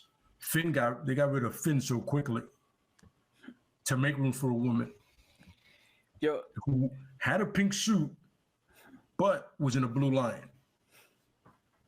yo, you could thank the fucking guys who poured it over. Oh, absolutely, yeah. It Yeah. Well, with the Power Rangers, you got to thank Savant. That dude saw that over there. And even though props to Stan Lee, he was trying to bring it over, but no network would pick it up. You know what I'm saying? He tried to bring the Sentai's over quick, but nobody wanted it. I think what the story was is he wanted to do like a full recreation, where Savant was like, no, all we have to do is shoot these scenes, Yeah, and then just buy the rights and interlace the fucking original shit. And that's what they did, yeah. yeah, and they became so fucking rich, and now Hasbro owns them, but they're still getting paid off of that. Yo, and there's You know what I'm saying? 7,000 different versions of fucking Power Rangers. Yeah. Because Japan in the 70s had a lot of Sentais. Like the Masked Rider and all that, they had a lot of them. But a lot of them were Team Sentais. That's what Even they call them. Spider-Man had a fucking mech suit. Yo, like a when giant I saw robot. the fact that Spider-Man had his Megazord, I was like, yo, this guy isn't broke. Peter Parker's broke. He can't afford his Megazord. Yo, he's a teenager with attitude, like. Oh, my God. I Well, remember that episode, and I was like, it only got better to me once the Green Ranger came in. yeah. I remember the Green Ranger did add a lot to that show. I'm sure, yeah. Because it was one of those, they finally got somebody that could fight him back. Yeah. Because there wasn't many threats, but when was it Tommy? Jason? Tommy Came Jason's in. the the leader. red one. Yeah. Tommy's the green one. When Tommy came in, I was like, oh no, this guy's he's better than them. Yep. It's like, oh shit. But yo, on that note, guys, it's about to be 12:30. You know, some of us got work tomorrow like assholes, you know. But appreciate everybody stopping by. And on that note, it's your friendly neighborhood knucklehead signing out. Peace, everybody.